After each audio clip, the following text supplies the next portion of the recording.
Salam alaikum. Bonjour tout le monde. Bonjour. Bonjour. Salam, salam alaikum. Salam. مرحبا بكم.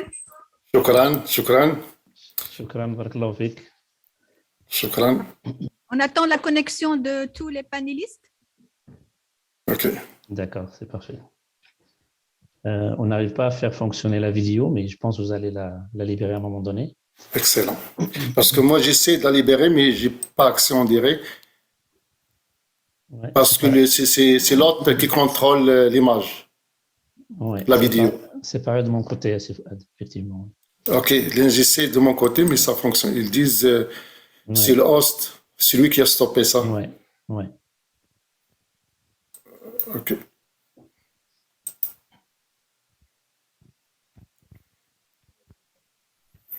Essayez maintenant, s'il vous plaît. Non, j'ai pas accès. Ouais, ça marche toujours pas. On a le message, you cannot start your video because C'est the ça. host has C'est ça. stopped it. Oui.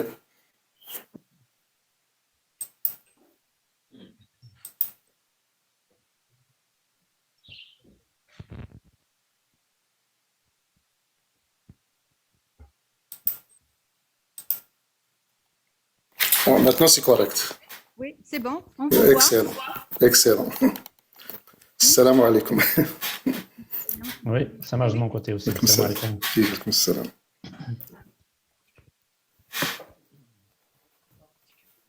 Oui.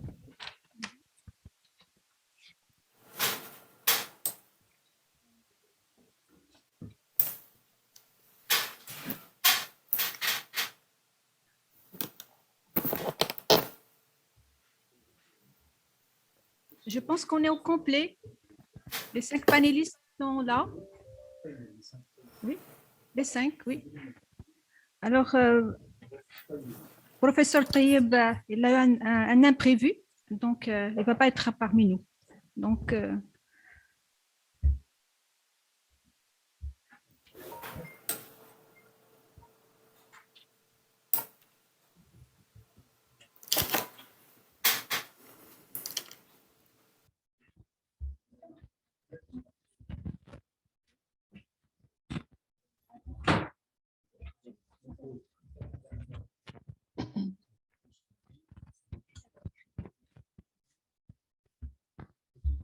Monsieur Boudjidel, il nous voit, on ne le voit pas.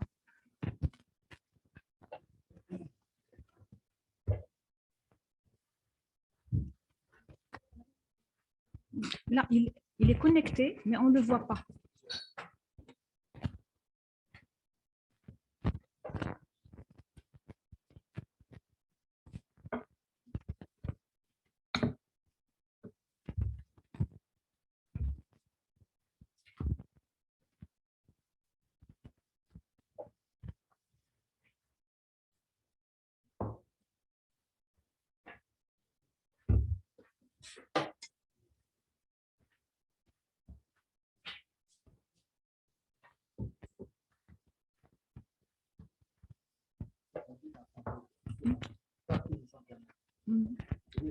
Oui, oui, il est là. Mais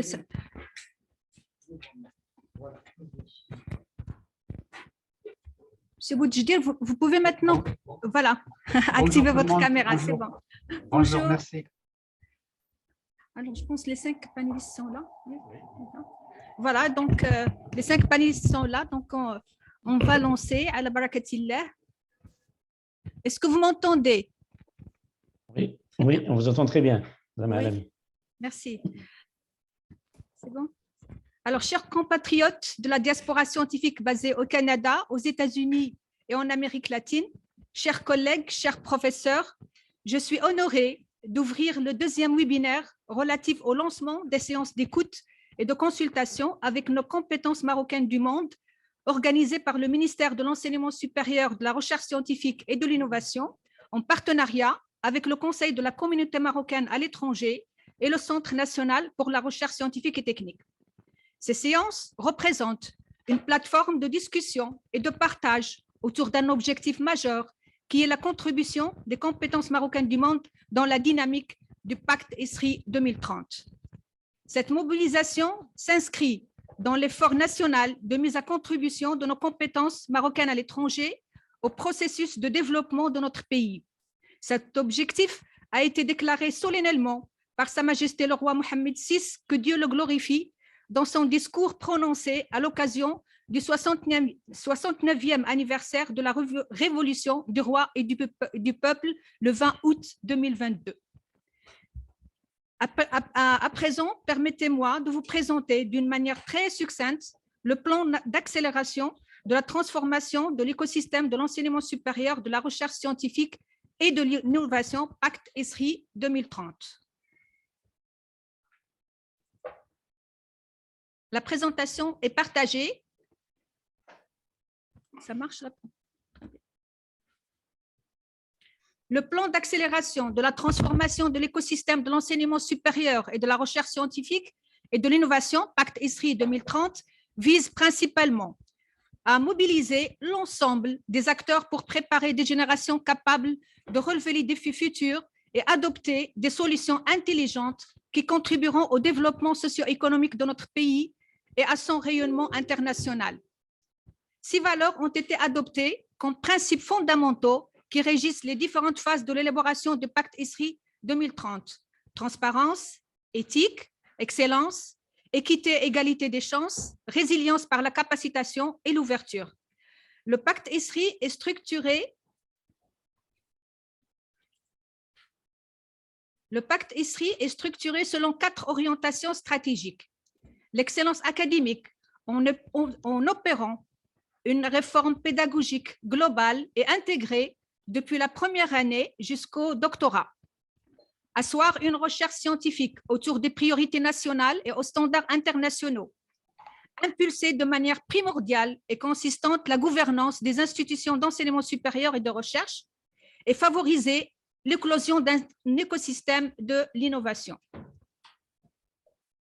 De l'élaboration au déploiement, une démarche de co-construction a été adoptée avec l'ensemble des parties prenantes de l'écosystème ESRI. C'est un processus qui a démarré en février 2022 par des séances d'écoute et de consultation avec toutes les parties prenantes à l'échelle des territoires en perspective des assises régionales. Ensuite, 12 assises régionales ont été organisées entre le 12 mars et le 1er juillet 2022. Actuellement, on est en train de préparer avec vous l'assise de la 13e région. Donc, la 13e région, c'est les compétences marocaines du monde. Le processus de préparation des assises de la 13e région a démarré le 5 septembre 2022 avec la mise en ligne d'une plateforme d'écoute et de consultation avec les compétences marocaines du monde.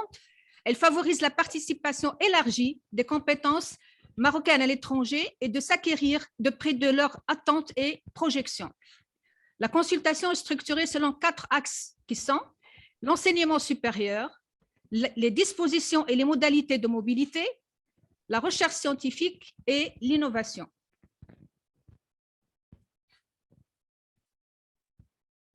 Et puis, 3 webinaires d'écoute et de consultation couvrant les différentes régions du monde sont organisés. La région Europe, organisée le 30 septembre 2022, la région Canada-USA et l'Amérique latine qu'on organise aujourd'hui, le 3 octobre 2022, et la 3e région, l'Asie, l'Afrique, le Moyen-Orient et l'Océanie, qu'on va organiser le 5 octobre 2022. L'assise de la 13e région en mode hybride sera tenue à Rabat à la fin du mois d'octobre. Après consolidation des rapports de toutes les assises régionales, l'assise nationale sera tenue, ce qui permettra le déploiement du PACTE ESRI 2030. Voilà, et je vous remercie pour votre attention. Et à présent, je vais donner la parole aux modérateurs qui vont animer ce webinaire. Alors, je vais les présenter. Professeur Ismaël Qsso, vice-président chargé de la recherche scientifique et de la coopération, Université Mohammed V de Rabat. Professeur Youssef Hdouch, professeur de l'enseignement supérieur à l'Université Ibn Tufayl de Kenitra. Le webinaire est rapporté par le professeur Jamel Dil Ben Hayoun, vice-président des affaires pédagogiques, Université Abdelmalek Saadi, et professeur Hind Sharqawi Dekaki, vice-présidente chargée de la recherche scientifique et de la coopération à la même université, l'Université Abdelmalek Saadi. À vous la parole, professeur Kson. Merci, professeur Jamila Alami, la directrice du CNRST, de nous accueillir aujourd'hui ici pour la deuxième séance d'écoute des compétences marocaines à l'étranger. Donc, bonjour à tous nos collègues en Amérique du Nord et en Amérique latine. Et au Canada. Donc, l'Amérique du Nord contient donc les États-Unis et le Canada, effectivement. Donc, nous sommes pendant toute cet après-midi avec nos collègues présents pour l'animation et permettre à nos collègues d'exprimer, de donner leurs idées concernant le pacte ESRI et afin de nous permettre de co-construire le nouveau modèle de développement en ce qui concerne l'enseignement supérieur et la recherche. Donc, nous sommes très heureux d'être parmi vous aujourd'hui. Donc, nous allons commencer tout de suite par le premier intervenant, le docteur Mohamed Bouchir. Donc, je rappelle que le docteur Bouchir est le président du réseau des compétences marocaines en Amérique. Il est également professeur de médecine à l'Université de New York, donc le School of Medicine. Et c'est également le directeur d'un programme de recherche cardiovasculaire et également un expert dans la commercialisation de la propriété intellectuelle. Donc, effectivement, pas mal de sujets qui nous intéressent aujourd'hui. Voilà, donc nous donnons la parole au professeur Bougir, 10 minutes pour interagir avec les différents domaines présentés déjà par Madame Alami. Et ensuite, nous passerons directement à l'assistance pour présenter les différentes questions. Okay. First, thank you all for this kind invitation, but I'd like to particularly thank Professor Jamila Lalami and her team that really worked very hard to put together this very interesting and important webinar. I would like to also thank you for considering the American Moroccan Competences Network, which is more known as AMCN, for giving us this opportunity to come and share with you our views on the 4 thematics that will be the subject of today's presentation.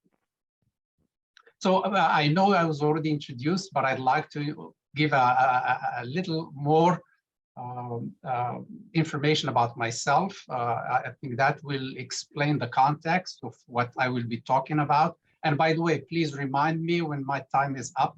So when my 10 minutes are up, I feel free to let me know. Okay, thank you, Sebslam. So I actually studied in Morocco. So I, did my baccalaureate in Morocco. And from there, so I had some kind of exposure in Morocco. Then I moved to France, where I actually spent 10 years in Paris. So I am also privileged to have had the French education and experience. And since then, I moved to New York, and I never moved from here. I've been here now for 34 years. So I consider myself as really highly privileged of having had the African continent education, the European, and also the American experience. And as it was mentioned, I have had the opportunity to run a department of research with about 300 faculty and a budget of over 15 million US dollars. So again, I'm just giving you the background. So when I start discussing with you some of the topics, you'll understand where I'm coming from.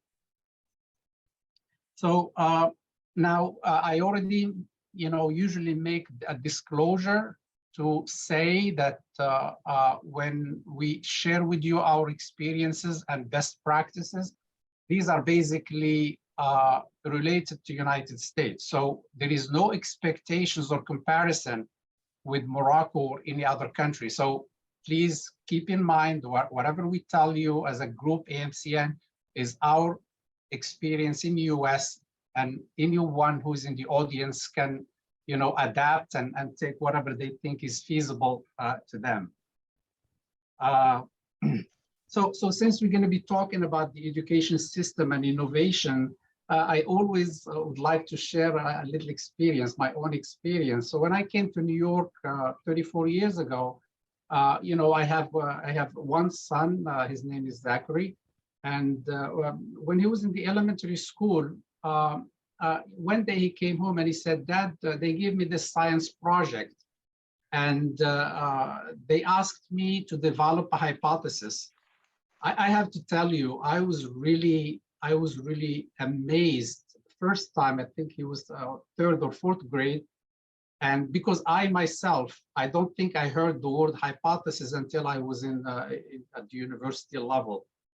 So I guess my point is one of the things in the education system in the United States is encouraging the concept of innovation and free thinking at a very early age. That was really something that stuck to my mind, which I think is really one of the reasons that explains why lots of inventions are developed in the garages of all those big thinkers like Mark Zuckerberg for Facebook and Jeff Bezos and so forth and so on. Now, I'd like to now talk about the infrastructure of research at the university level. The way it's structured in the United States, as some of you know, and I'm sure we're going to come back to it, is first, there are availability of funding. I'm just going to mention a few that most of you are familiar with. You have to have a very strong and dedicated infrastructure that provides funding for research. We have the National Institutes of Health with a budget of about $40 billion.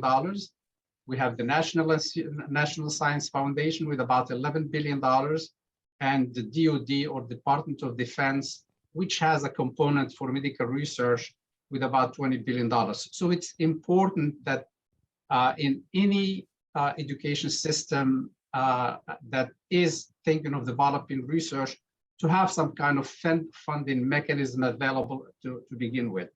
The second point is establishment of a pipeline for PhD programs. So all our universities, or the majority of them, in addition to this funding, you have to have some kind of a pipeline that will, keep producing the next generation of researchers and faculty. So PhD programs are very important.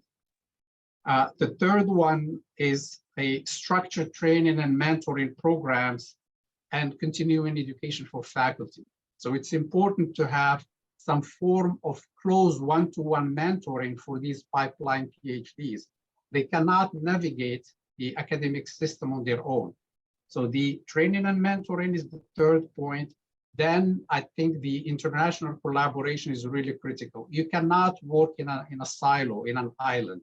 You need to develop international collaboration so that you can benefit from knowledge and complementary knowledge from other institutions. The next one is research infrastructure in terms of lab, core facilities, and animal laboratories. So these have to be in place to accompany all what I just mentioned earlier. Another point that I learned over the years when I visit Morocco and universities in Morocco is really the lack of an administration, an independent administration that will manage funds, so that the process of procurement of reagents and hiring of postdocs and faculty is independent from the university. So in the US, almost every university has an independent research foundation that manages their funds and accelerates and helps the process of purchasing. Let's say you need a chemical from Sigma. I can put in an order today and I will get it in my lab tomorrow. So this is really an important process that I think is also missing in the US. And I think you cannot do all what I mentioned above without having really establishing ethics committee. You need to have ethics committee that will ensure and oversee the conduct of research, and they have to be compliant not only with local laws and regulations, but also international laws, so that when you apply for international funding, you are eligible for those funds. You have to have these ethics committees. And I think the last point in this regard is the availability of research funding. I'm sure you already know that, for example, in the US, there is significant amount of money, significant amount of funding that is destined to developing countries, including Morocco. And I think Saif Islam is going to talk later about this more in details, but the availability of funding is something that, in my opinion, every university in Morocco has to have a dedicated office who will be in charge of partnering with the Moroccans established in the US so that they can have access to these funding opportunities. And when I say funding opportunities, I'm talking about millions of dollars. I can tell you from my own experience that I know about programs in sub-Saharan African countries that are now extremely active in the US. Now, I'm gonna close by coming to what do we recommend? What are our recommendations, at least from my perspective, and Saif Islam and Bushra, I'm sure, have their own recommendation. So my recommendations are actually three.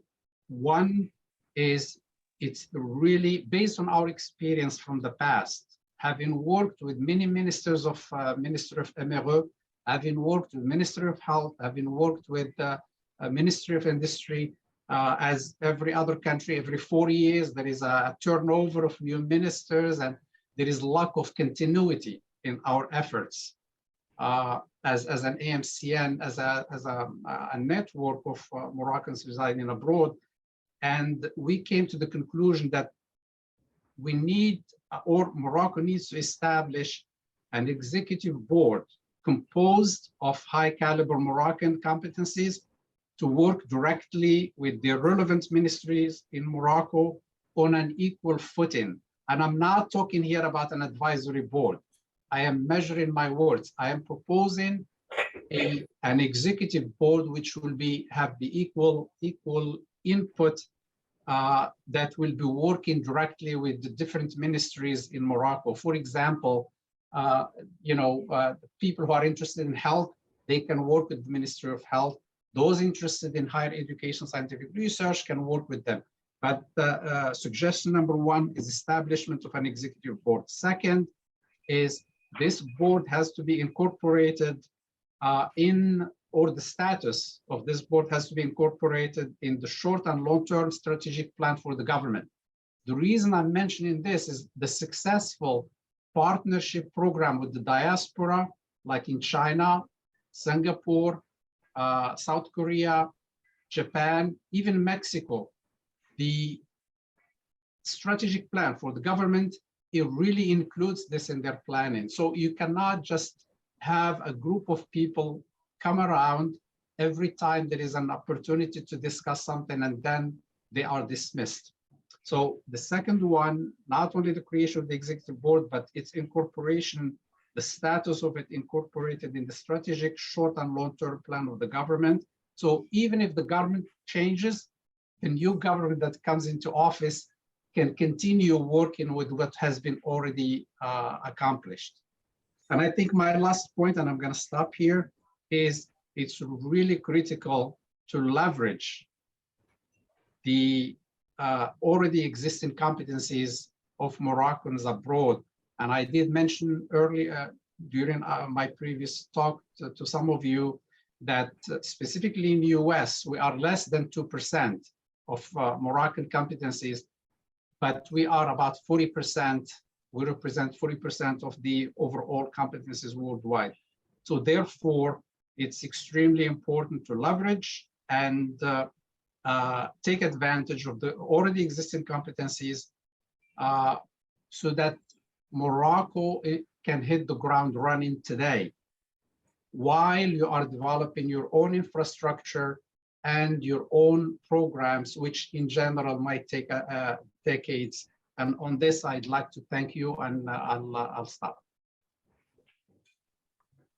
Merci, cher professeur, pour vos trois recommandations qui sont pertinentes et qui enrichiront, je suppose, les offres de la construction du pacte ESRI. Et nous donnons tout de suite la parole à l'assistance.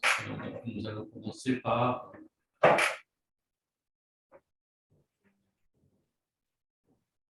Est-ce qu'il y a une main qui se lève pour qu'on puisse donner la parole?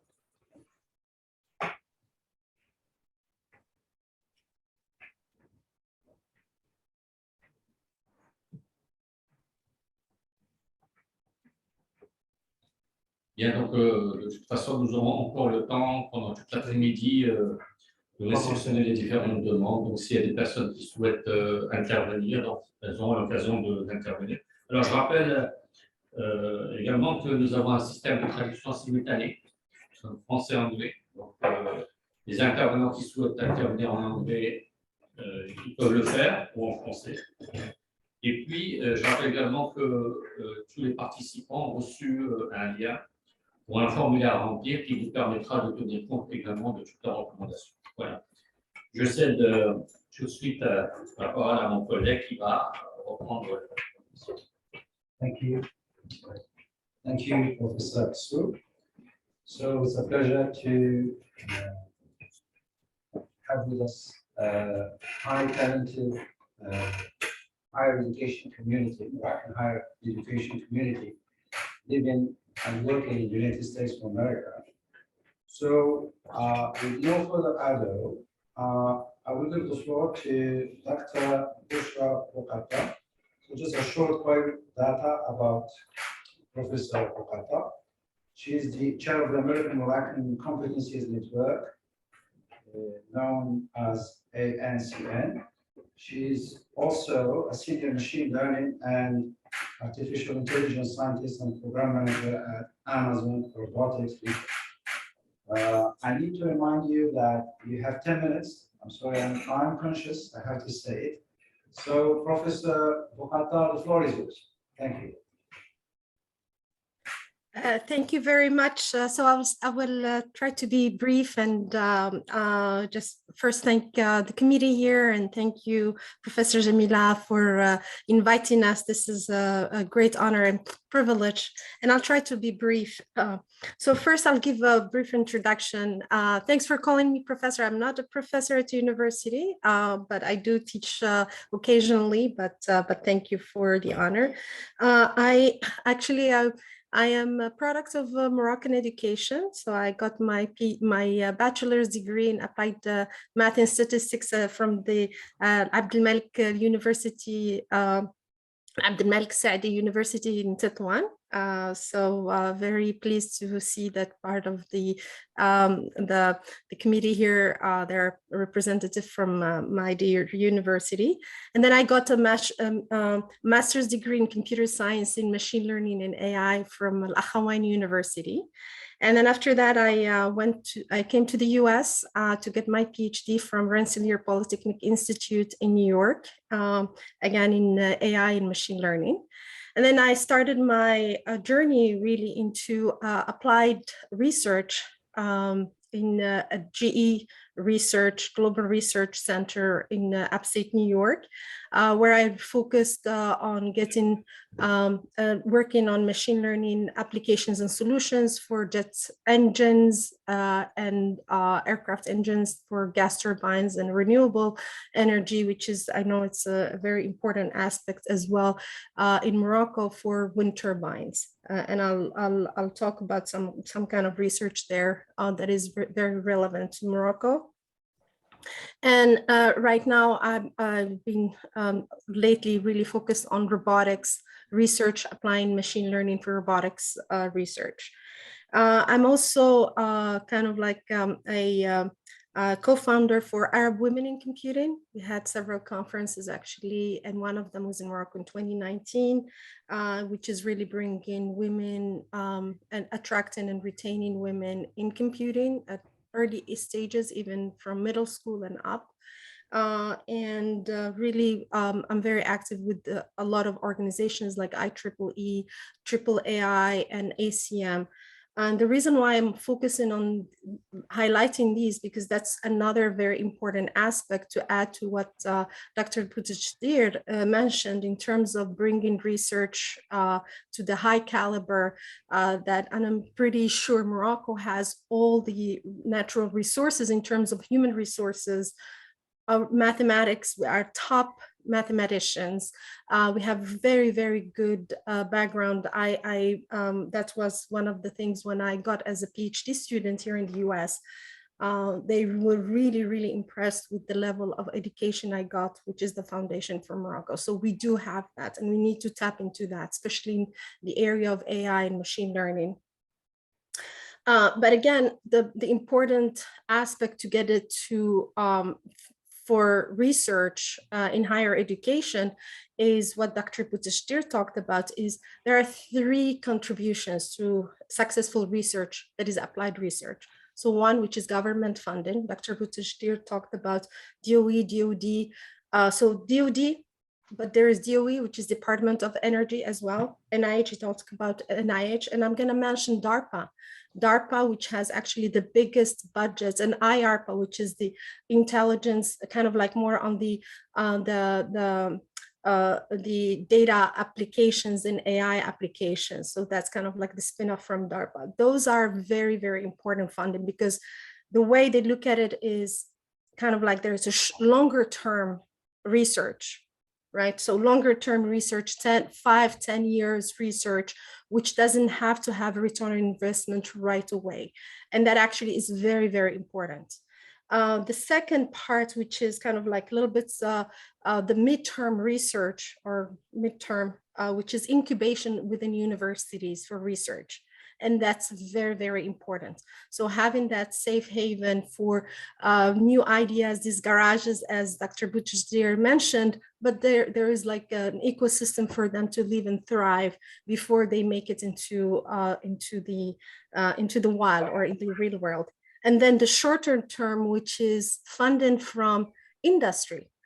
So for example, like Amazon has funding from industry that actually provides to the universities, and there has a lot of collaboration with universities. GA has that, Microsoft has that, you name it, all the big companies do that. So we need to have something like that in Morocco that allows for that, that continuation of research and bring it into industry.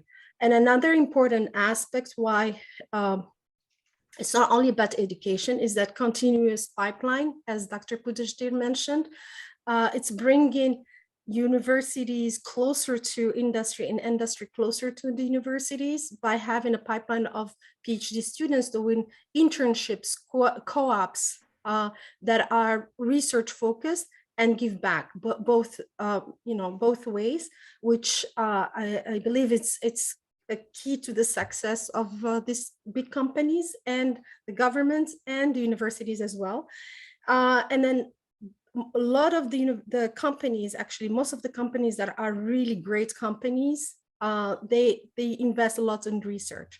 So we need to have companies in Morocco also invest in research in innovation.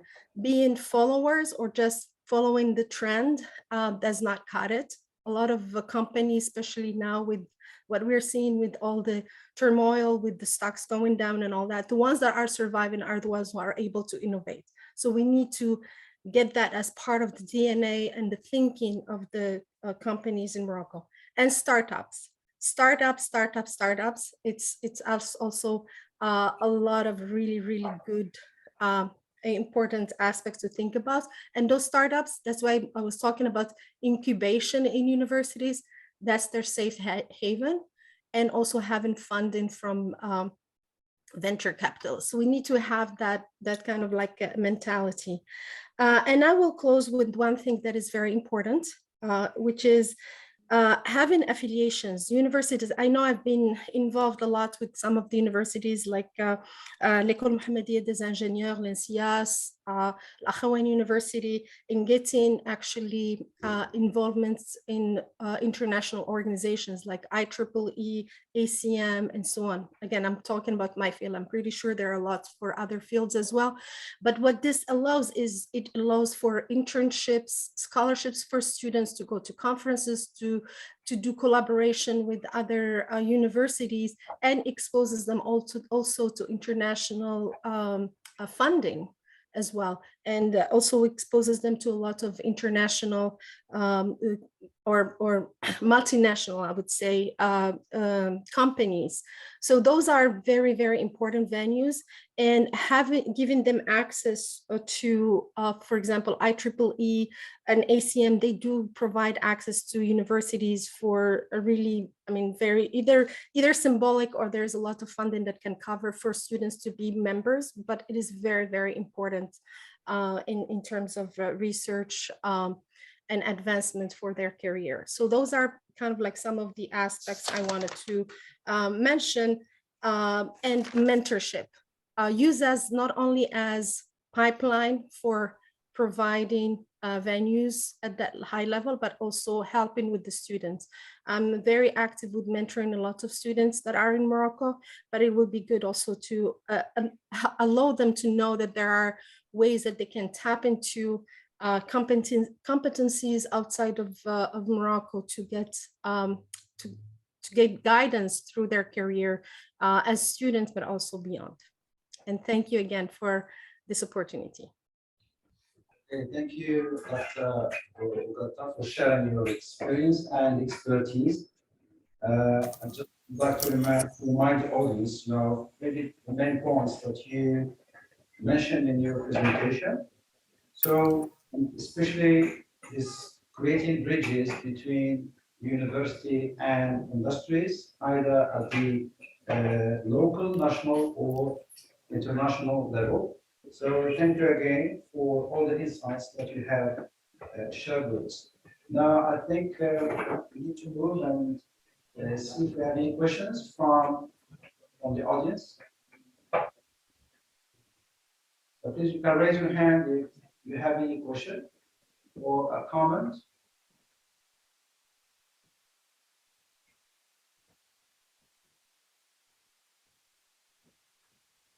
So I need to remind you, please, that you have to fill out a questionnaire. You received an email, so your feedback is very important.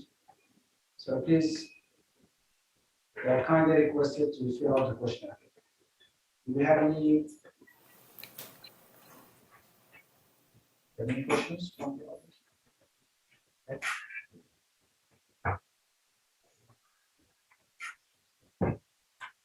So I think we need to move to the third panelist.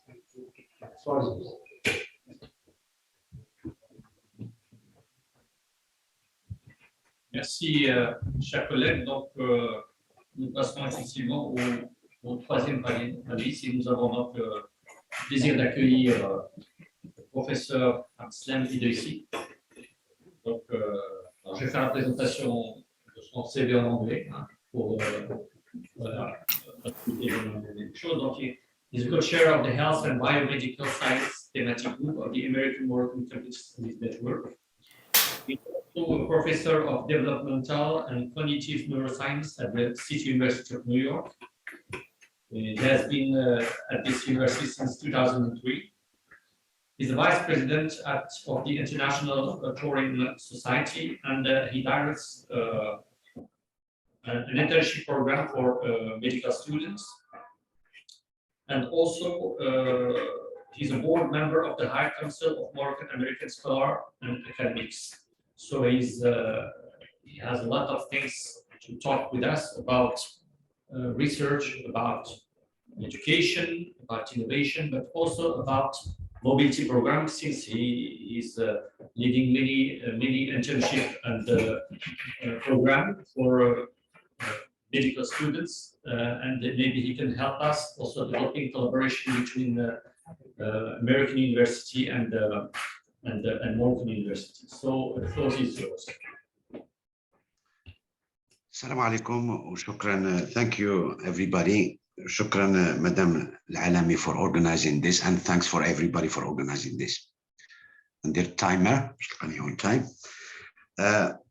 Briefly, I received my bachelor's degree in Morocco.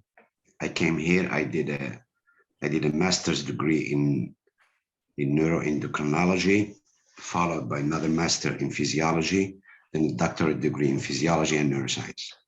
So I can speak a little bit about undergrad and more importantly about graduate education in the United States. تسمعوني مزيان?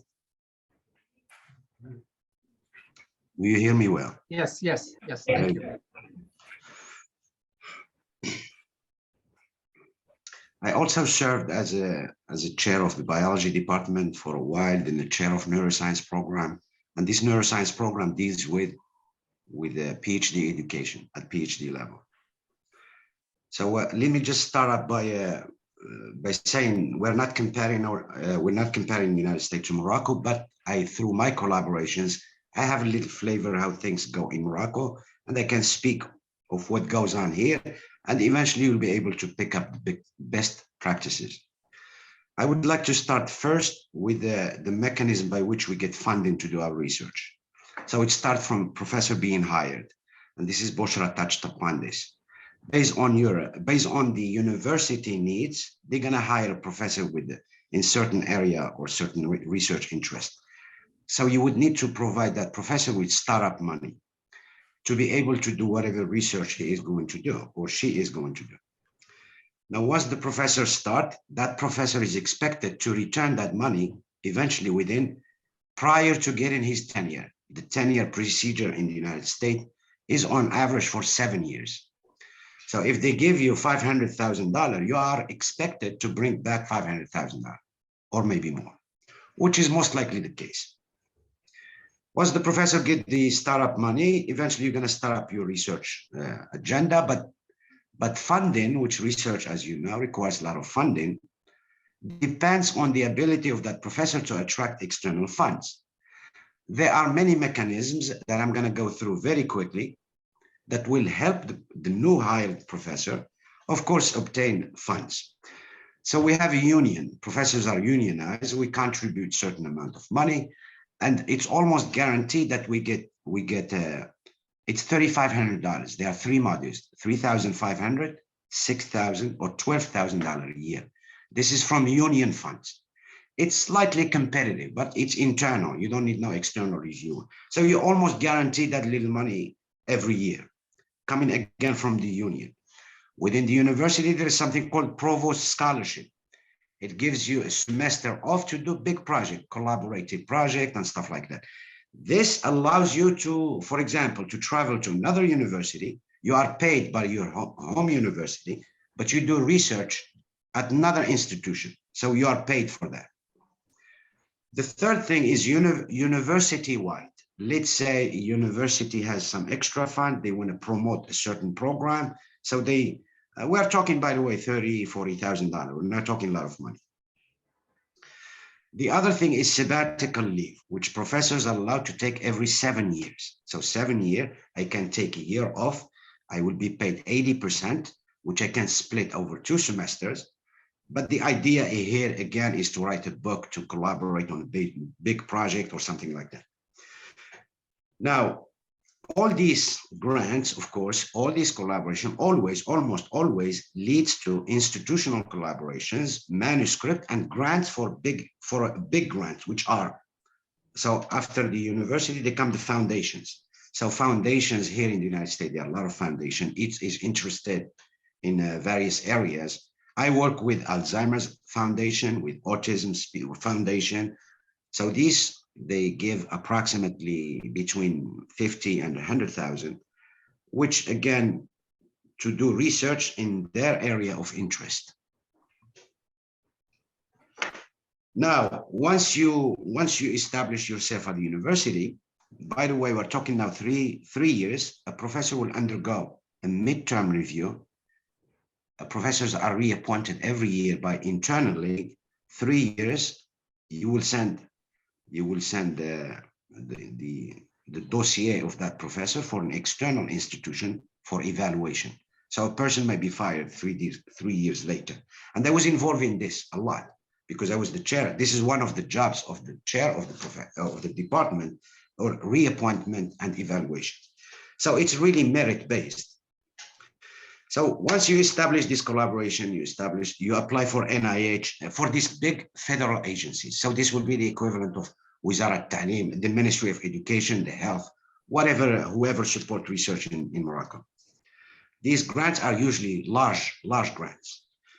And again, they have very specific RFP, so you have to respond to the institution research interest. Once you are very competitive, but once you get them, you're good to go.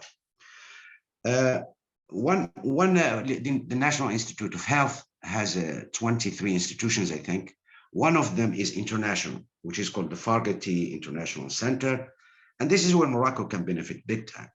For example, there are programs, joint program with Japan, with Korea, with Africa, to address specific issues in those countries.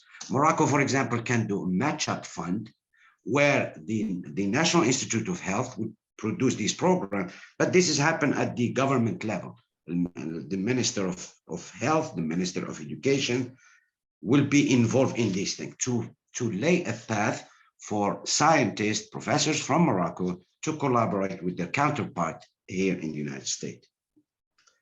All right. Now, these are the mechanisms by which, for example, right? And one thing that Bushra said, which is the industry. So it's very critical that you hook up, the university that is, hooks up with the industry, because it's cheaper for the industry to do research at the university. They can outsource project, right? So this, for example, as a matter of fact, last week, I got a project from a pharmaceutical company. They outsource it for $100,000, 2 months for $100,000. Yes, that will support my research big time. I can buy reagent. I can do something for them that will lead to pharmaceutical thing. It's a win-win situation. I got the money to run my research. I paid my student. Now, all this, you're not doing this yourself. The PI or the professor is not actually doing this research. You are hiring student, and Si Mohammed said this, actually critical thinking, which is a product of getting students involved in research, start as early as elementary school in the United States. So elementary, middle, and high school, we're talking about science project, where you teach them hypothesis, critical thinking, and all that stuff. But interestingly, in the high school here in the United States, 11th, 12th grade, all the students are doing summer research project with professors. Every year, I get high school students. By the way, the labs don't close, right? There is no August vacation. It's 365. My lab is open 365 days a year. Weekends, you name it. Students, as a matter of fact, are there all the time. All what I do, I supervise and look at the data. So this, it's an ongoing operation because high school students are off from school in July, August. So they will go to this university and they will come to this point later. Now, bachelor students, they are required, as a matter of fact, to do research and present for them to be able to get their bachelor's degree, la licence. We have 8 credits.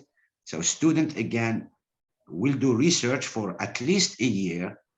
Now, if they want to go to any program, any graduate program, like medical school or anything of that nature, research plays super important role. As a matter of fact, it determined their acceptance in this medical school. Medical school here in the United States, by the way, happens after the bachelor's degree. So everybody can get a good grade. Everybody, transcript is not important because everybody can get a good grade. But what is important is the extracurricular activity. And research is looked upon as a very good index for that student to get in. Now, the professors cannot take unlimited number of students, of course, for their research. They must get incentivized. So, for example, professors are supposed to teach 9 hours a week. That's our contract. 9 hours translate to 3 courses. However, if you take a student, master's student, that's half a credit. An undergrad student, that's 0.25 credit. Take a PhD student, that's 1.6 credit. So the university, it costs them money naturally, but the university will incentivize professors to take students for their research So it's a win-win situation. It costs the university money, but meanwhile, you are preparing students for research. And if you don't have a obviously good understanding of research, you won't be able to go on. My 10 minutes is over, but let me just touch on very quickly on some other things. The PhD program that Si Mohammed mentioned, PhD program are very competitive here in the United States. So the university will take X amount of number, but it's not you see, it's based on the professor productivity. What it means, I cannot take and say, I would like to take 5 students, because those 5 students cost the university a lot of money.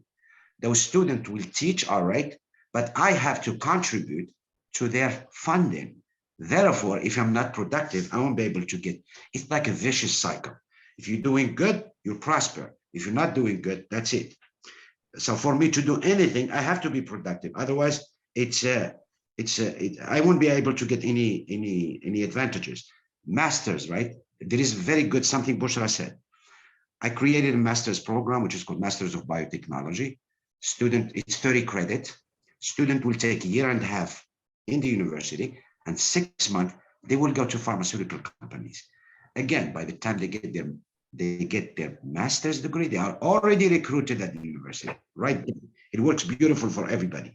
I think, so I've been going back and forth between grant, higher education and stuff like that, but I would like to conclude with I put here a few things as a recommendation. So again, get students involved in research as early as possible. This requires, of course, a collaboration between universities and lower education, from high school and up. Incentive mechanism for professors. If you want somebody obviously to be productive, you have to reward them for their good job. Similarly, if they're not good, you got to fire them. It's a merit-based funding mechanism. Merit-based funding mechanism. It means even we're talking $3,000 to $5 million. Everything is merit-based. Again, it's a built-in reward mechanism for professors that are very active. I would like to, again, although as you can see, all scientific publication have to be in English. So English, my recommendation, yes, I'm not saying get rid of the French. However, it's good to know French. However, our student obviously to be involved, to have globally, they have to have English. They have to master the English language. And one other thing Bushra said, international collaborations. For example, if you allow me, the program that I do in Morocco, I send students for medical internship at the CHU Fes Marrakesh, and they send them to do research at various institutions. The idea over it, it leads almost always to collaboration between the professors. You do something, we collaborate. This is how we build. We put the nucleus, it just grows. Between institutions, we have a lot of MOUs between University in Morocco and universities here. I have been facilitating this quite efficiently over the years. So that's something that again, it happens at the university, but it should be supported by Minister, the Minister of Health, Minister of Education, because if you have, as Si Mohammed pointed out, does not depend on the person. Once you have a mechanism in place, it's sustainable. That's what we want, sustainability. And there is a lot of funding here, except we need to know how to get it by creating these mechanisms that allow you. If I want to collaborate with the university from a professor in Morocco, if I don't have a track record with that professor, we will be just wasting our time. However, if we have an MOU with established collaboration, it's almost increases the chance of that grant being funded. With that, I thank you very much. And I'm sorry I ran out of my time, as the topic, as may say, it's very interesting. Thank you again. Merci, cher professeur. Je pense que votre présentation a été vraiment claire et détaillée. Vous avez souligné pas mal d'idées pour développer la collaboration entre les universités ou les entités travaillant dans le domaine de la santé, en particulier américaine et marocaine. Et puis, vous avez émis aussi un certain nombre de points relativement à l'utilisation de la langue anglaise. Ça, c'est un sujet d'actualité au Maroc. On sait que dans le domaine des sciences et techniques de l'ingénierie, même en médecine, le problème ne se pose pas puisque la recherche se fait principalement, on peut même dire que dans dans certaines universités, le nombre de publications ou même de thèses soutenues en anglais se dépasse parfois les 60%. Par contre, dans les sciences humaines et sociales, c'est vrai que l'usage, c'est d'utiliser davantage la langue arabe et la langue française. Et là, c'est un point sur lequel on peut travailler.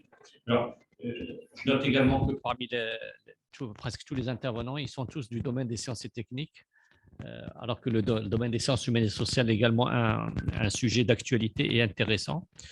Autre point peut-être que je souhaiterais voir les autres intervenants donc cités ou on parlait. Premier point, c'est le problème de la mobilité des étudiants entre universités marocaines et universités d'Amérique du Nord ou d'Amérique latine. Alors, pour les étudiants en PhD, le problème ne se pose pas parce qu'il y a des possibilités de financement de la part des laboratoires, de part et d'autre. Mais la question se pose notamment pour les programmes de bachelor ou de master, où effectivement les frais de scolarité élevés en Amérique du Nord bloquent un petit peu cette mobilité, ce qui peut être un point intéressant. L'autre point, vous en avez parlé également, c'est les joint programmes ou le joint diplôme, donc les diplômes conjoints. Là aussi, il y a possibilité de monter des diplômes conjoints entre universités marocaines et universités d'Amérique du Nord, peut-être en anglais, parce que ça pourrait nous permettre d'avoir davantage de programmes en langue anglaise au niveau de nos universités, d'autant plus que c'est un des points sur lesquels le ministère a insisté à travers le pacte ESRI. Un certain nombre de points sont cités, mais également le nouveau modèle de développement insiste sur la partie internationalisation et notamment une maîtrise de la langue anglaise pour les doctorants, mais pas uniquement, également pour les étudiants. Le dernier point sur lequel on aimerait également qu'il y ait davantage d'intervention, c'est toute la partie IP, propriété intellectuelle, et sur la partie de valorisation, quels sont les procédés, les techniques, les moyens que vous avez ou bien que vous pouvez mettre à notre disposition et comment on peut échanger sur ce point de vue, parce que nous pouvons mettre en place des projets de recherche et nous pouvons également collaborer davantage dans ce domaine donc de la valorisation des spin-offs, des startups ou bien tout simplement de la production de brevets. Alors, je ne sais pas s'il y a des mains qui se lèvent. Il va falloir peut-être qu'on fasse un prix. On va faire un prix pour la première main qui se lève. Il aura un voyage gratuit au Maroc, puisque c'est l'Amérique du Nord. Voilà. Oui, donc on donne la parole à Sam Slam. اسمحوا لي يا أمينة هزيتي الديرية مش virtual. I want to say something that we're starting as a matter of fact, the mobility of student. You pointed out it's expensive, obviously, studies in the United States, but something can be done. As a matter of fact, I'm doing it with the university as we speak, which is a dual degrees. For example, 128 credit to get a bachelor's degree. A student can take 80 credit in Morocco, provided that the curriculum is lined up with the institution that is going to award the second degree. So we are left with, let's say, 40 credit. Those 80 credit can be taught by professors from here. So some of them would be taught in Morocco, some of them would be taught online or maybe in person. Once the student does 75% of the classes in Morocco, that student can come here and that student will be issued dual degrees, one from here and one from their respective university. Now, of course, this requires English, as we pointed out, but it will also give that student an opportunity to get into master's and PhD degrees. So that's what I wanted to add about this. It can be done. It just requires memorandum of understanding between the host institution, between the institution in Morocco, again at higher level, but it can easily be done. We're doing it, as a matter of fact, as we speak now with another university. Thank you. Bien, donc, Dr. Bouchra Bokta, allez-y. Okay, yeah, so I would like to add actually one program that's actually very successful. I've seen it with some of the universities, actually not a lot of universities. I would like to see it replicated through other universities, which is exchange programs for undergrads. So you don't have to have necessarily dual degree, but then kind of like meeting in the middle. So I know, like, the Akhawain University has exchange programs with several universities, like the University of Binghamton, NYU University, and a few others. So it will be, but here the condition is that, or I would say like the challenge is, with the other universities in Morocco, is that they don't have the same kind of like programs, and the language barrier is another problem, right? So if we can replicate that, I think that will be good. And you don't have to have necessarily the dual program or the dual diploma from both universities, but it gives you kind of like in the middle, and it gives a lot of exposure to the universities in Morocco and the students from the universities in Morocco from undergrad to how it is really to study in these other universities. That's one. I wanted to touch on another piece, which is IP, and that's actually kind of like really in my wheelhouse. Generating IP is very, very important. It's extremely important. I started really looking at it as a student when I was actually doing my PhD. My advisor and I, we really started looking at covering some IP around my PhD thesis, which was very new to me. I did not even know what it was. And that's another barrier actually for Moroccan universities to think about IP. You're talking about intellectual property. Intellectual property is extremely important. Yes, thanks, Dr. Boudjdir for clarifying the acronym. So in industry here in the US, they take IP or intellectual property very seriously. Because again, innovation is what makes companies, what makes governments really flourish and become the top. And it's the same thing for universities. So I graduated from RPI, Rensselaer Polytechnic Institute. I didn't even know that they had actually a department focused on following up with IP for PhD thesis. And also they have incubator centers for research and for startup companies. So they do a lot of IP. So they have lawyers, they have a whole infrastructure to help with that.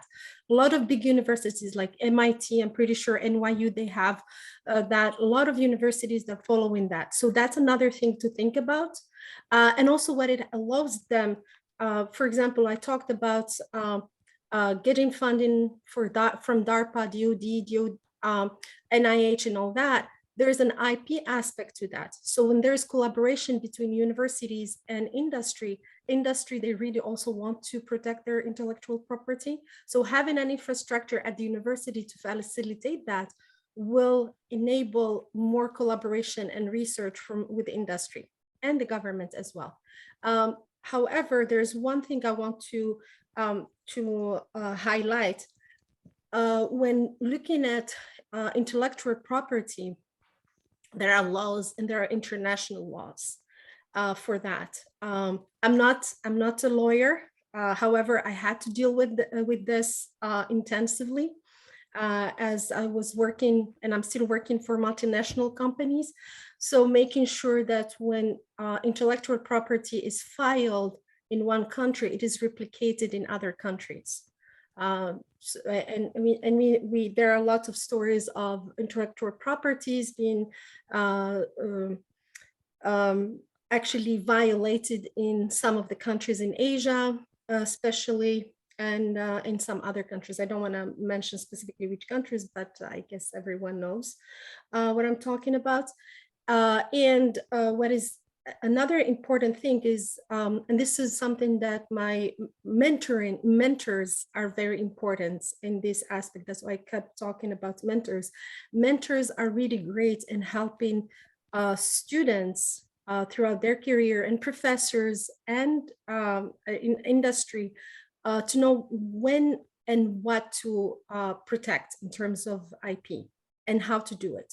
A good advice I got from one of my mentors is, you start writing a paper about your publication, that's actually the starting point of your intellectual property. So traceability, the first time when you started having the idea, any documents, there's a process there. What I'm talking about is there is a process, And we need to understand and really actually start putting that as good practice in Moroccan universities and with the students, that there is a process of documentation, putting a timestamp on when you had the idea, when you had discussions, when you had results, and so on and so forth, because those are very important. And with that, I'll lower my hand until we have other questions. Merci, docteur Borta, pour votre intervention. Donc, je vais donner la parole à deux intervenants. Alors, le premier, je n'ai pas le nom exact, mais il nous vient de l'Université du Québec à Rimouski, Benalo. Donc, la parole est à vous.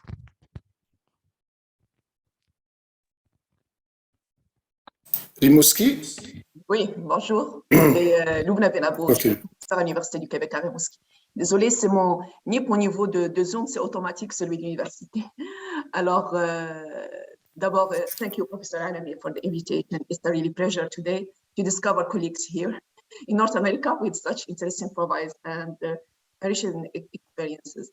So, what I want to share you, peut-être je vais switcher en français, comme ça va être en fait pour tout le monde. En fait, je vais partager avec vous ma propre expérience par rapport à des échanges potentiels entre des étudiants au Maroc et ici au Canada. Personnellement, j'ai eu la chance de faire de mes études en fait, de baccalauréat à l'école Mohamedia. J'ai fait mon master, mon PhD ici au Canada en études officielles. Mais après, je suis revenue au Maroc. Donc, je travaillais pendant 10 ans au Maroc à l'école Mohamedia. Et après, je suis revenue au Canada à l'UQAM. Et donc, le fait d'avoir travaillé dans les deux systèmes m'a permis en fait d'avoir un certain regard et surtout les avantages et les inconvénients de chaque système. Mais ce que je vais partager avec vous, surtout une très belle expérience. En fait, ce qu'on a réussi à faire, on a le programme MITAX, donc les collègues du Canada vont le reconnaître. Donc, c'est un programme qui permet de recevoir des étudiants stagiaires, que ce soit au niveau baccalauréat, au niveau maîtrise ou au niveau doctorat. Bon, c'est vrai que le Maroc ne fait pas partie encore des pays reconnus par MITAX de telle manière parce que ça soit gratuit pour les étudiants, mais on a trouvé un mécanisme avec MITAX. En fait, c'est que le prof, il doit déposer genre $2000 par étudiant, et là, l'étudiant, il peut avoir l'expérience de 4 mois de stage ici dans différents laboratoires. L'année dernière, j'ai reçu une étudiante au doctorat que je concadre à l'école Mohamedia dans le plus grand laboratoire de recherche en apprentissage profond, deep learning au monde, qu'on a à Montréal, le MILA, concadré avec le professeur Ushua Benchio, et on a dépensé $2000 pour ça. Et l'étudiante, elle a pu bénéficier de 4 mois de stage, plus une école en Italie, CIFAR, la plus grande institution qu'on a en termes de partage de données en intelligence artificielle, plus une école en deep learning sur place, et c'était vraiment magnifique. Et au niveau de la progression de sa thèse de doctorat, ses travaux de recherche, et donc ça, c'est le premier exemple. Donc, MITAX, c'est un mécanisme qui existe actuellement pour permettre ces échanges, je dirais, pour les 3 niveaux des étudiants supérieurs. Donc, avis à ceux qui veulent l'utiliser, ce mécanisme. Le deuxième mécanisme, c'est les projets collaboratifs. Je m'explique, il y a le dernier appel à projet du FRQ, du Fonds de recherche du Québec, mais avant, on a fait un projet avec l'Université du Québec à Rimouski, le laboratoire MILA de l'Université de Montréal, Polytechnique Montréal, l'IVADO, l'École Mohamed des ingénieurs au Maroc et Mazen. Donc, c'est un projet collaboratif entre ces institutions, mais ce qu'on a essayé de faire dans ce projet de recherche, que ce ne soit pas juste on va prendre les données du Maroc sur lesquelles on va travailler ou on va prendre des étudiants du Canada qui vont aller au Maroc. Mais ce qu'on a essayé, c'est qu'on a mis 4 étudiants au doctorat au Maroc à l'école Mohamedia qui travaillent dans ce projet. Et on a mis 2 étudiants à la maîtrise ici et 2 postdocs ici au Canada. Et les échanges, ils sont mutuels, dans le sens que les étudiants qu'on est en train de former au Maroc, ils sont en train de bénéficier. L'année dernière, ils ont bénéficié d'une école de formation en optimisation. La semaine prochaine, ils vont bénéficier avec l'IVADO Inola d'une école de formation en deep learning pour la reconnaissance d'images. Ils vont venir ici au Canada au mois de mai pour un stage au MILA pour participer aussi à un congrès et avoir l'occasion de profiter de quelques formations. Mais ça, c'était possible. Pourquoi? Parce qu'il y a un projet de recherche sur 3 ans avec des objectifs prédéfinis dont le premier, c'est former les étudiants au Maroc. On l'a mis tel quel et le projet, il est passé ici avec un organisme de financement qui est le ministère de l'Environnement ici au Québec. Donc, Je pense qu'il y a beaucoup de mécanismes en Amérique du Nord, en tout cas de mon expérience au Canada et particulièrement au Québec, qui nous permettent d'accueillir des étudiants et surtout que ce soit un échange. La seule manière qu'il faut présenter la chose, ça doit être du win-win des deux côtés. Nous aussi, on est gagnants. Quand on a des compétences extraordinaires, personnellement, je recrute presque exclusivement des étudiants d'école Mohammedia dans des programmes de maîtrise. On a la chance que le réseau des universités du Québec, particulièrement en région, comme le cas, on a les frais d'exemption. Donc, les étudiants, ils ne payent pas les frais de scolarité, c'est des frais de scolarité minorés. Et en plus, on leur trouve des projets de recherche. Donc, il n'y a pas de problématique de financement. La seule chose, c'est qu'il faut développer des mécanismes.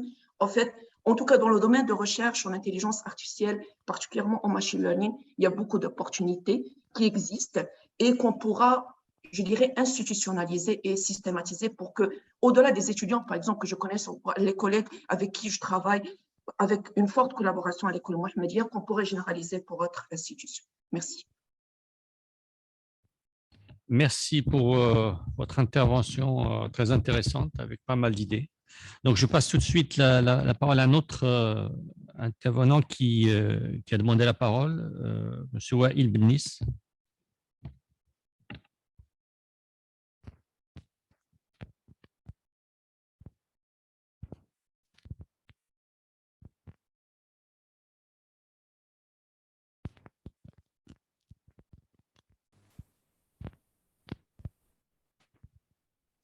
Hello, can you hear me? Oui, oui, on vous entend, allez-y. Sounds good. My name is not Wael Bennis. My name is El-Miski Mohammed. I'm here back to Morocco. I lived in America or worked in America for 19 years. And I'm back to Morocco to try a new experience here. It's also a super big privilege to really see your esteemed panelists and to learn from their wisdom. 2 points that I'd like to add maybe to the conversation is also the importance of the technical colleges.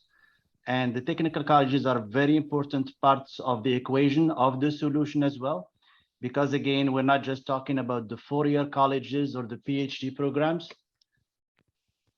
Hello? Nous vous entendons, allez-y, allez-y. The floor is yours, you can continue.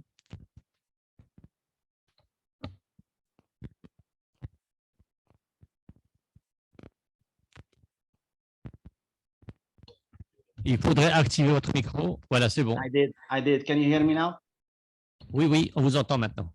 Good. And by the way, I'm here calling from the chiffre of the government because I had the privilege to be asked to join as an advisor on things related to national education, higher education here in Morocco. So certainly, whatever it is that we could do to bring back our talent overseas, either virtually or physically, is something I'm definitely pushing for.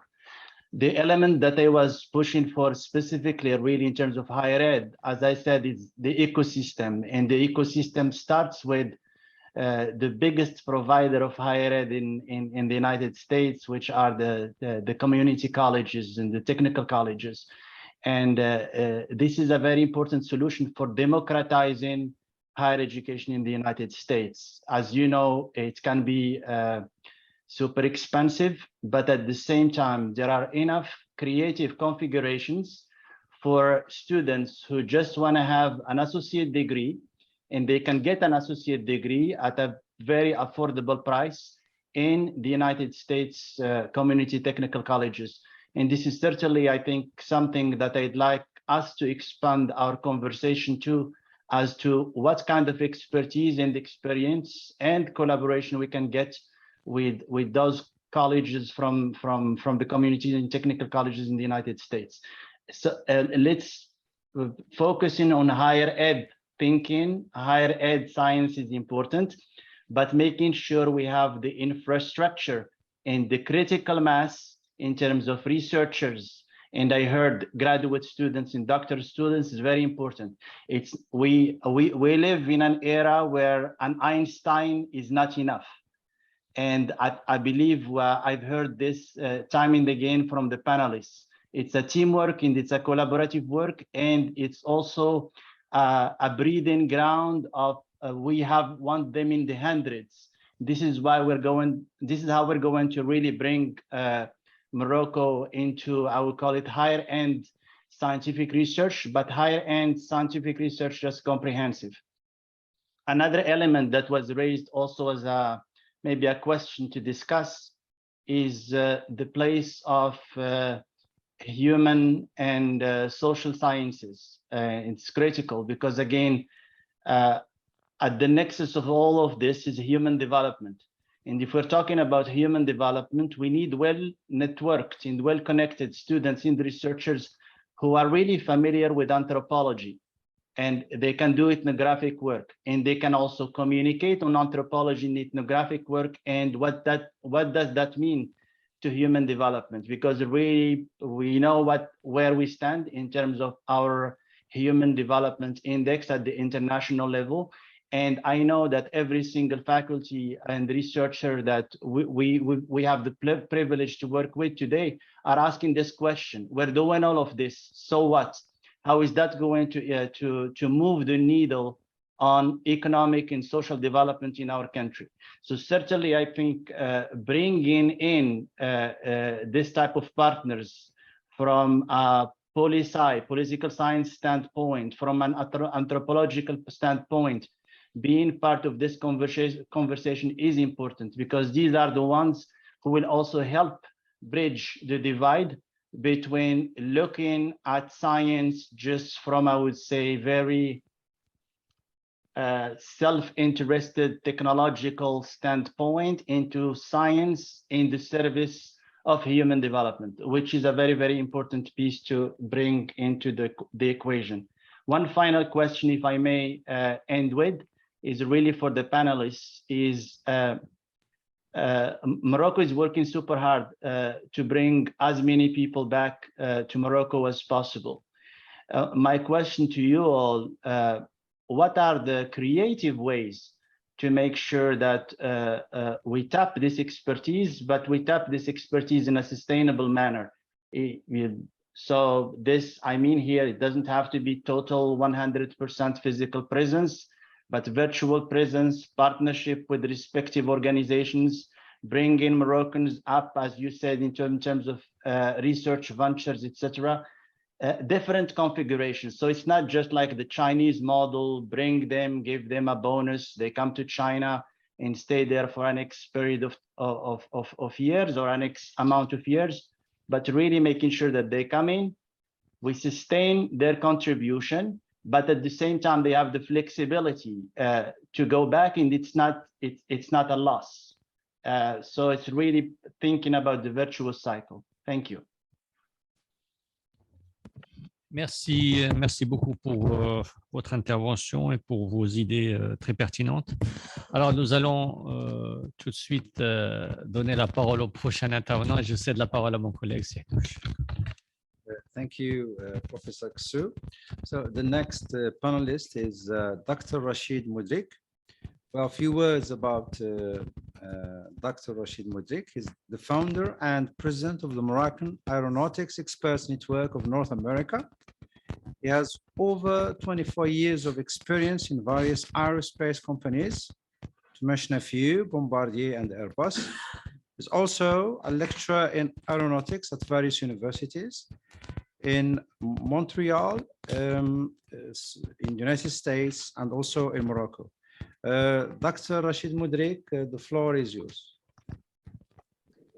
Yes, good morning. Thank you very much, everybody. Thanks for the invitation and for this opportunity. I'm going to go in French, if you don't mind, just to have everybody on the same page on what I'm going to communicate here. But c'est ça, donc je profite de l'occasion vraiment pour remercier Dr. Alami de nous avoir impliqués dans ces discussions. Vraiment pour partager avec tout le monde notre expérience et puis trouver ensemble le moyen de partager notre savoir et nos connaissances avec les compétences marocaines. C'est toujours un plaisir de faire ça. Avant d'entamer donc le cœur de mon intervention, j'aimerais juste me présenter brièvement. Moi-même, je suis produit de l'Université marocaine, comme certains de nos panélistes ici. J'ai gradué à l'université Sidi Mohamed Ben Abdallah en 1988 en sciences physiques, avant d'aller en France pour faire donc un diplôme d'ingénieur, ensuite un DEA et un doctorat en génie mécanique, dynamique de structure à Paris. Donc j'ai passé effectivement moi-même quelque chose comme 7 années à Paris pour finir donc ma formation supérieure. Ensuite de ça, j'ai immigré au Canada. Donc j'ai vécu en fait 22 ans au Canada, où j'ai travaillé pour plusieurs compagnies aéronautiques. Donc à partir de mon PhD en France, j'ai tout de suite entamé l'industrie aéronautique. Et je dirais, contrairement à certains, je dirais à plusieurs de nos panélistes qui sont passés, j'ai plus une carrière en industrie. Oui, j'ai collaboré avec l'université, que ce soit à Montréal justement, où j'ai enseigné pendant 3 ans à l'École polytechnique de Montréal, mais j'ai surtout une carrière en industrie aéronautique. Alors, comme je disais, à Montréal, j'ai travaillé pour plusieurs compagnies, notamment chez Bombardier, où j'étais manager en développement de produits pendant 10 ans. Et aujourd'hui, je suis aux États-Unis, en Alabama, travaillant pour Airbus Amérique, où je suis responsable sur la ligne d'assemblage finale de l'avion A220 de Airbus. Donc, je suis également, comme ça a été mentionné à la présentation, le président fondateur du réseau d'experts marocains d'Amérique du Nord en aéronautique, dont je vais parler un petit peu plus longuement, fondé en 2019 et qui a participé à plusieurs interventions vis-à-vis de l'université marocaine. Et c'est de là le lien avec l'université que j'ai continué à faire malgré ma carrière en industrie. Donc, dans cette intervention, je vais essayer de couvrir 2 axes parmi les axes qui nous ont été proposés. Je vais surtout parler de l'enseignement supérieur en lien avec les compétences marocaines et je vais cibler, comme le dernier intervenant l'a précisé, surtout en fait le côté des facultés techniques des écoles d'ingénieurs plutôt que le côté recherche au niveau du PhD. Donc, ça va être l'axe d'enseignement supérieur et aussi l'innovation, et je vais finir par des recommandations. Donc, en ce qui concerne l'enseignement supérieur et l'innovation, je vais baser mes observations surtout sur mon vécu personnel et sur le contact que j'ai eu avec l'université, comme je viens de le mentionner. Donc, ce contact-là a commencé en 2017, où j'ai intervenu pour la première fois comme professionnel au niveau de l'université marocaine. Je suis revenu à l'université Mohamed Ben Abdallah, à la faculté des sciences et techniques de Fès, où j'ai participé dans le cadre d'un programme de courte durée de FinCom pour une intervention d'1 semaine ciblée dans le domaine de l'aéronautique. Le FinCom que je remercie d'ailleurs là pour le programme qui facilite justement ce genre d'échange. Alors, je peux vous dire que cette expérience très riche a été, oui, des conférences en tant que telles, mais également des études de cas, des affaires très, très pratiques qu'on essaie de communiquer au niveau de l'université marocaine. J'ai fait par la suite, en 2017-2018, d'autres interventions au niveau, par exemple, de l'Université internationale de Rabat, au niveau de l'IM et de Meknès et d'autres. Et j'ai eu plusieurs discussions avec mes collègues, les professeurs sur place, des discussions qui m'ont permis de conclure en fait 2 points importants.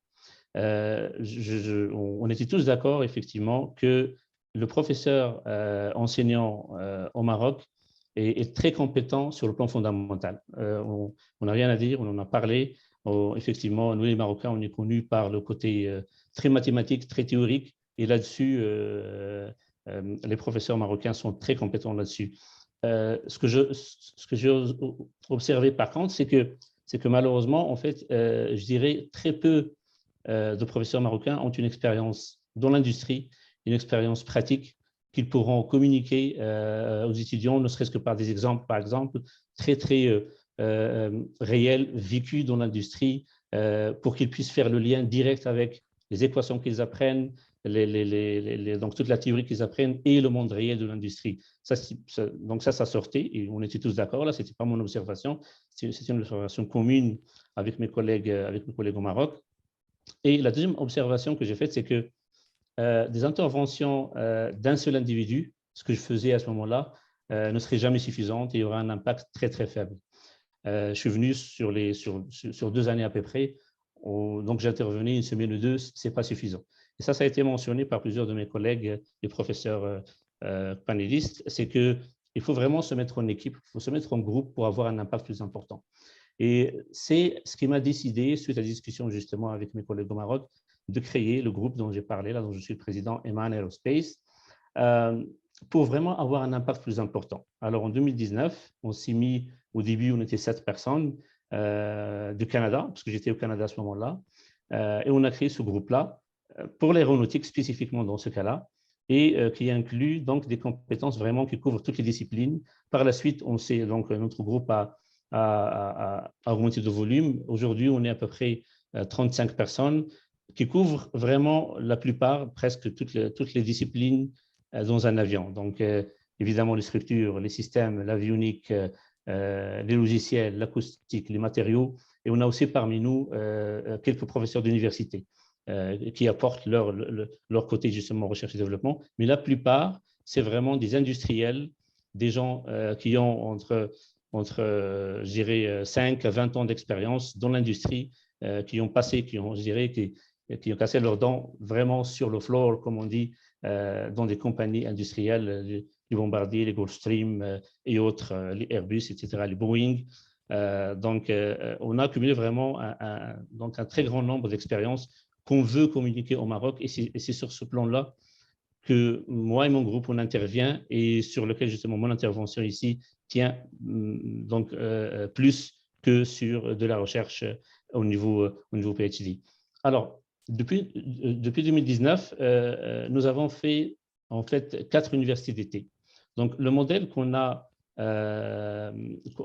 je propose et qu'on a proposé au Maroc, c'est vraiment de se donner l'objectif de chaque année, chaque été, on viendrait faire une université d'été sur le thème de l'aéronautique et vraiment donc ramasser plusieurs universités marocaines et faire en une semaine ou deux un programme riche. Alors, nous avons même amélioré notre processus en partant de 2019, qui était surtout des conférences, je dirais, du thème général, jusqu'à 2022, celle de l'été dernier, où on a été plus sur le côté très pratique, le côté workshop. Et nous avons vraiment orienté notre intervention au Maroc sur ce genre de travail, plutôt que des conférences très générales. On est en train, en fait, de s'orienter vers un modèle encore plus intéressant. On a discuté avec nos collègues de l'Université de Sidi Mohamed, justement, parce que pour le moment, on a intervenu sur 2 institutions principalement, l'ENSAM de Rabat et la FST, la Faculté des Sciences et Techniques de Fès. Mais toutes les universités sont invitées à ce moment-là lorsqu'on on se déplace au Maroc. Alors, cette année, nous avons créé donc un projet que nous avons nommé le projet Skill Up, qui est un projet en fait qu'on donne aux universités auparavant, avant qu'on arrive au Maroc. On leur donne 6 mois à l'avance un projet industriel, exactement donc calqué sur ce qu'on fait nous en industrie, donner ce projet-là aux étudiants qui travaillent là-dessus pendant 6 mois, et lorsque nous, on vient en été, les étudiants nous présentent leur travail. On a fait déjà 2 éditions de ce projet-là. Il s'agit donc, par exemple, dans ce cas-là, de design et d'analyse d'une section de fuselage d'avion. Donc, c'est très réel et c'est basé sur un cahier de charge très, très réaliste, simplifié évidemment, que nous avons communiqué aux universités et qui ont travaillé, donc les professeurs et les étudiants, avec du coaching à distance de notre part pendant 6 à 7 mois. Et rendu là, nous avons organisé cet été-là, même en fait une compétition entre en fait 8 groupes. Okay? Chacun avait à peu près 6 personnes, et ceci dans les 2 institutions, à l'ENSAM et à la FST de Fès. Donc, si vous regardez ça, on a fait 2 éditions. Dans chacune, on a touché sur ce projet-là très pratique 48 étudiants. Ça fait à peu près une centaine d'étudiants qu'en une année, nous avons réussi à leur donner en fait la chance de travailler sur un projet industriel réel et sur lequel on a vu vraiment des résultats très, très satisfaisants. Et on a été très étonnés du travail qui a été accompli. Il faut dire que nous avons donc suivi ces étudiants-là, nous avons coaché à distance. Le cahier de charge était très clair aussi, les étapes sont très claires. L'idée est vraiment de leur donner la chance de travailler sur un projet industriel plutôt que donc d'essayer de les laisser inventer le travail. C'est vraiment juste le faire dans un premier temps. Ce projet-là va être par la suite, je dirais, complété par d'autres disciplines telles que les systèmes, l'avionique, etc. Donc, c'est vraiment sur ce modèle-là qu'on travaille et c'est ce que j'essaie d'apporter en fait avec le groupe EMAN à l'Université marocaine à ce niveau-là. En ce qui concerne donc l'innovation, je crois que j'ai touché justement un peu le côté innovation dans ces exemples-là. La manière dont je la vois, c'est vraiment justement ce côté d'expérience professionnelle qu'on cherchera à donner à l'étudiant dès sa sortie de l'université. Donc, dès la sortie, un étudiant de cette manière-là va se trouver avec une pseudo-expérience professionnelle qu'il pourra même valoriser avec son employeur. Et je crois que c'est ce que l'industrie aujourd'hui recherche. On a eu une discussion avec le GIMAS, le groupe d'industrie marocaine aérospatiale, et donc nous ont informé que c'est ce genre d'individu qu'ils veulent avoir comme ingénieur, moins quelqu'un de fondamentaliste, quelqu'un de théoricien. L'innovation aussi, je la vois également, dans notre cas, en incluant le professeur dans le processus. C'est-à-dire qu'on fait aujourd'hui des workshops pour les professeurs aussi. Et Madame Bouchra a mentionné ça, donc pour travailler avec le professeur lui-même, pour l'amener justement à ce niveau pratique et de lui permettre lui-même, je dirais, de communiquer ce genre de mindset à l'étudiant. C'est ce qu'on recherche à pousser. Et enfin, je vois que nous, en tant que Compétences Marocaines du Monde, on peut aussi intervenir au niveau de l'entreprise, pas seulement au niveau de l'université, mais au niveau de l'entreprise. Il faut dire que pour être passé par là et pour avoir l'expérience là-dessus, sur les 2 à 3, 4 premières années d'expérience d'un ingénieur, on apprend toujours. Alors, notre idée, c'est vraiment de penser à un modèle dans lequel l'université marocaine, les compétences marocaines du monde et l'entreprise marocaine se mettraient ensemble et on imaginerait un modèle dans lequel on donnera de l'expérience à l'étudiant à la sortie, mais aussi on accompagnera par l'expérience que nous avons le jeune ingénieur à même l'entreprise.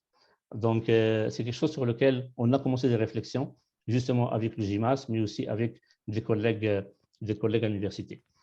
Je finirai donc par quelques recommandations. Alors, je crois qu'il faut vraiment, puis ça a été mentionné par plusieurs pénalistes, il faut vraiment créer un cadre, je dirais, fluide, de pouvoir bénéficier des compétences marocaines du monde, dans le sens justement de la prise en charge, du financement de ces interventions-là, et pourquoi pas peut-être penser à un modèle de sponsoring du privé, parce qu'à la fin, l'entreprise privée, c'est le client final, c'est lui qui va recevoir ces étudiants-là, ou cette personne qui a une maîtrise pour travailler chez lui, et pourquoi pas donc imaginer un modèle de sponsoring de l'entreprise.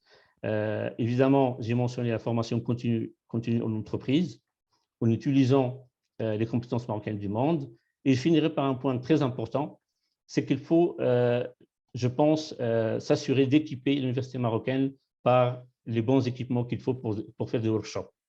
Nous avons plusieurs idées que nous voulons mettre en place, mais très souvent, on manque vraiment de l'équipement de base pour faire des travaux pratiques, pour montrer donc à l'étudiant des expériences pratiques, il manque des équipements. Donc ça, c'est un point avec lequel je finirai et j'espère qu'on va pouvoir avoir des discussions là-dessus pour pouvoir améliorer le processus. Je vous remercie beaucoup pour votre temps. Okay, thank you, Dr. Mudrik. So I will just summarize some of the points that you raised in your presentation. So I think I agree with you in saying that research should not be theory oriented, but also we should think of the applications of that theory so that we can serve different sectors. Industry is a good example. We have also proposed the continuing training for faculty so that we can bring them from that abstract knowledge to different ways this knowledge can be applied in different domains. Thank you for mentioning your experience with Sidi Mohammed bin Abdullah in FAS. because you touched on now what is known as pedagogical innovations, namely project-based learning and inquiry-based learning, because I think we need to move from the straight lecturing style, which is traditionally used in Moroccan universities, and maybe think of alternatives to, alternative pedagogical approaches. Also, you talked about the importance of introducing students to, I would say, pseudo professional experience, because after all, industries require candidates or applicants with some prior professional experience. So thank you very much, Dr. Mudrik. I think we do have two members of the audience who would like to ask questions. So the first one is Mr. Wael Benis. Mr. Wael, are you there? Yeah. Yes, please. The floor is yours. Thank you. Donc, je vais essayer de faire mon intervention en français, si vous permettez. Oui, bien sûr. Je suis Wael Benis. Je suis ingénieur d'État en conception aéronautique. Je suis un membre d'EMAN avec Rachid, un membre honorifique d'EMAN. Je suis basé actuellement aux Émirats Arabes Unis. J'ai mon expérience, j'ai une vingtaine d'années au Maroc au secteur public, exactement comme officier aux forces royales air. Après, j'étais directeur technique à une compagnie aérienne, Air au Maroc, avant d'entamer mon expérience internationale ici à une multinationale GAL, autant au département contrôle qualité ingénierie. Donc, je suis très ravi de faire cette intervention. J'ai entendu toutes les interventions de messieurs les docteurs. Je voudrais juste souligner quelques points, si vous permettez. Alors, on a parlé d'écosystème. Alors, l'écosystème qui existe déjà aux États-Unis, qui existe déjà au Canada, c'est un écosystème qui est déjà là.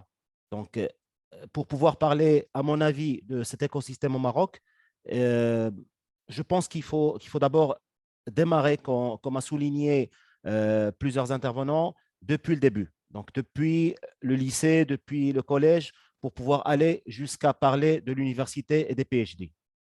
Donc, il faut qu'il y ait d'abord cet écosystème. Donc, pour la partie éducative. Pour la partie, on a parlé des parties projets, des parties encourager l'industrie à faire des projets. Là, je voudrais vraiment poser une question à messieurs les intervenants qui travaillent sur des projets avec des différents industriels. Est-ce que tous les projets réussissent? Est-ce qu'il n'y a pas de projet qui échoue en cours de réalisation, en cours de recherche?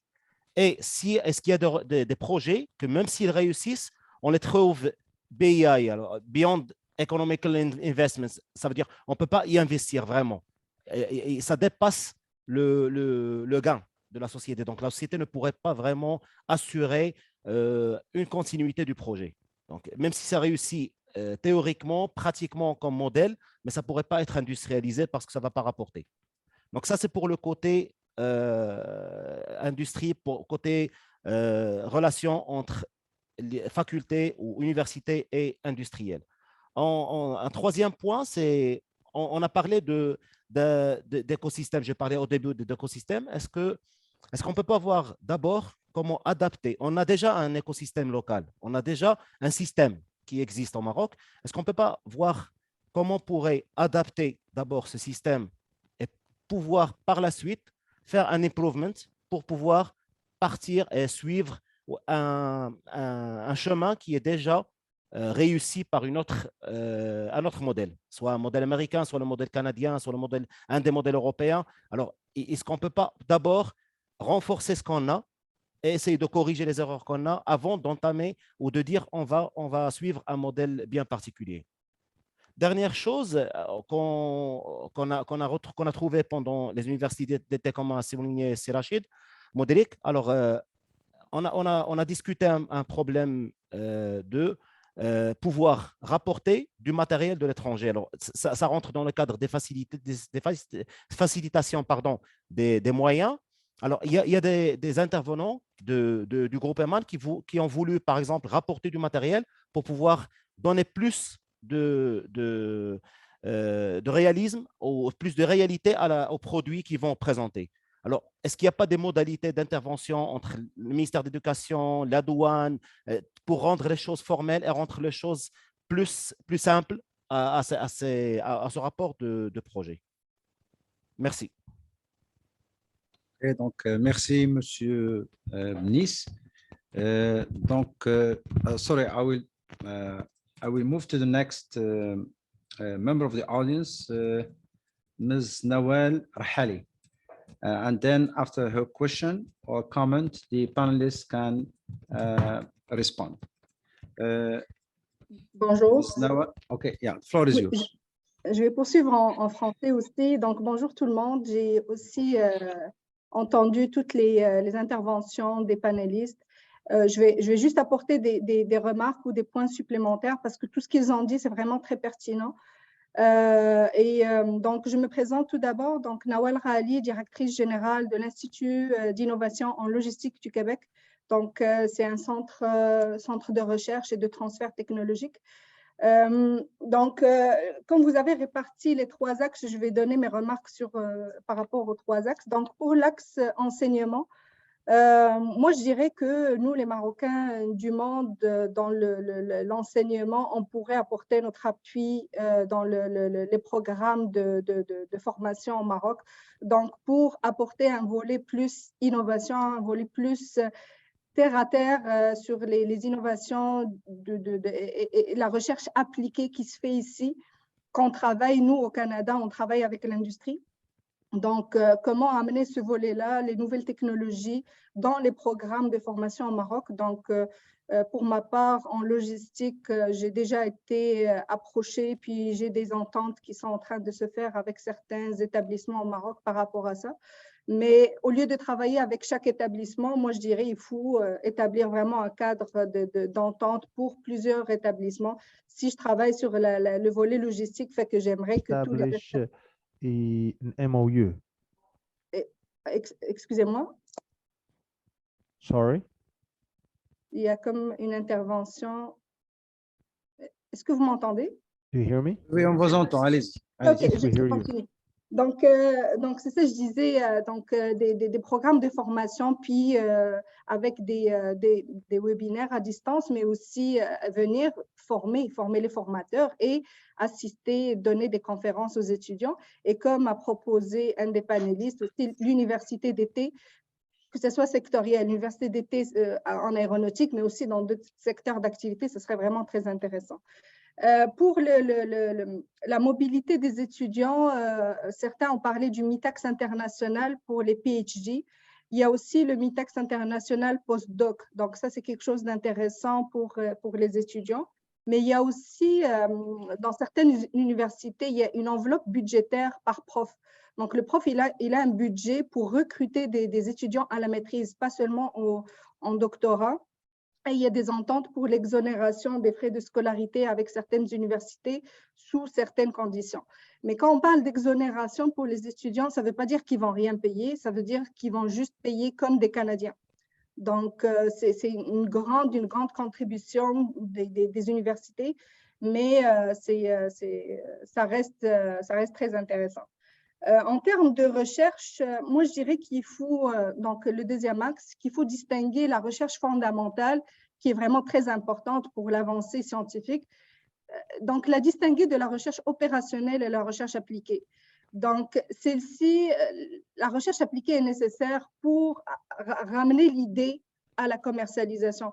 Donc, travailler avec les industries est quelque chose qui manquerait un peu au Maroc. J'ai été panéliste aux journées scientifiques qui ont été organisées au CNRST en mai 2022. Et justement, j'apportais ce point d'amener l'idée à la commercialisation à travers des structures de valorisation de la recherche et aussi structurer l'API Madame Bouchra, Dr Bouchra a parlé de l'API, c'est vraiment c'est un enjeu majeur parce qu'il faut la structurer juridiquement, il faut l'encadrer pour inciter les chercheurs à innover davantage, mais aussi faire des NDA qu'on appelle les ententes de confidentialité et de collaboration avec les industriels qui participent à ces travaux.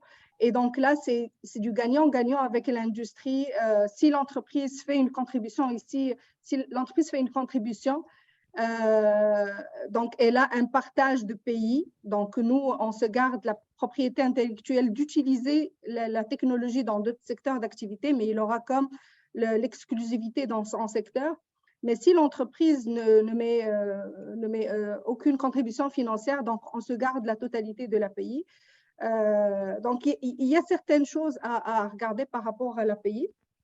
Enfin, pour l'innovation, donc, il y a l'incubation. Donc, ici au Québec, le gouvernement a mis en place des structures d'incubation, une pour le démarrage des startups et une pour la croissance des startups.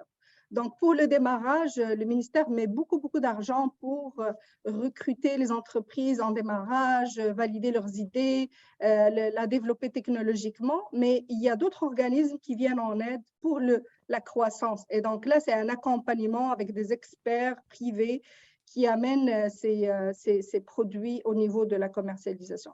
Donc, je voulais juste amener ces points, puis un écosystème qui est très intéressant chez vous au Maroc, c'est ce que vous appelez les centres universitaires d'analyse, d'expertise et de transfert de technologie et d'incubation. Donc, c'est long comme titre, mais c'est intéressant comme structure pour l'amener vraiment faire un lien entre ce qui se fait dans les universités comme recherche et les besoins de l'industrie. Donc, ils doivent être collés vraiment aux besoins de l'industrie pour faire du transfert technologique. Donc, merci, c'était ça mon intervention. Okay, thank you very much. So I see a lot of hands raised, but before I give you the floor, so I suggest that we listen to our last panelist, Dr. Fouad Arshaqi, who is going to be introduced by my colleague, Professor Qassoum. And then we'll come back and collect your questions and comments. Thank you. So, Professor Qassoum, the floor is yours. Merci, chers collègues. Donc, tout de suite, une courte présentation du professeur Fouad Arshaqi, donc qui est un professeur à l'Université du Québec en Abitibi, oui. Abitibi, oui, intermédiaire. Donc, il est également directeur d'un programme de PhD en ingénierie et il a eu une expérience également dans le domaine industriel, donc pas mal de choses, développement de processus, modélisation, d'optimisation de technologies, notamment dans le secteur d'automobile. Et puis, il a fait pas mal de transferts industriels aux États-Unis et au Canada. Et il a initié 2 laboratoires dans les biomatériaux et la bioplasturgie. Et il a mis en place 2 programmes d'ingénieurs. Donc, je donne tout de suite la parole au professeur Arshaqi.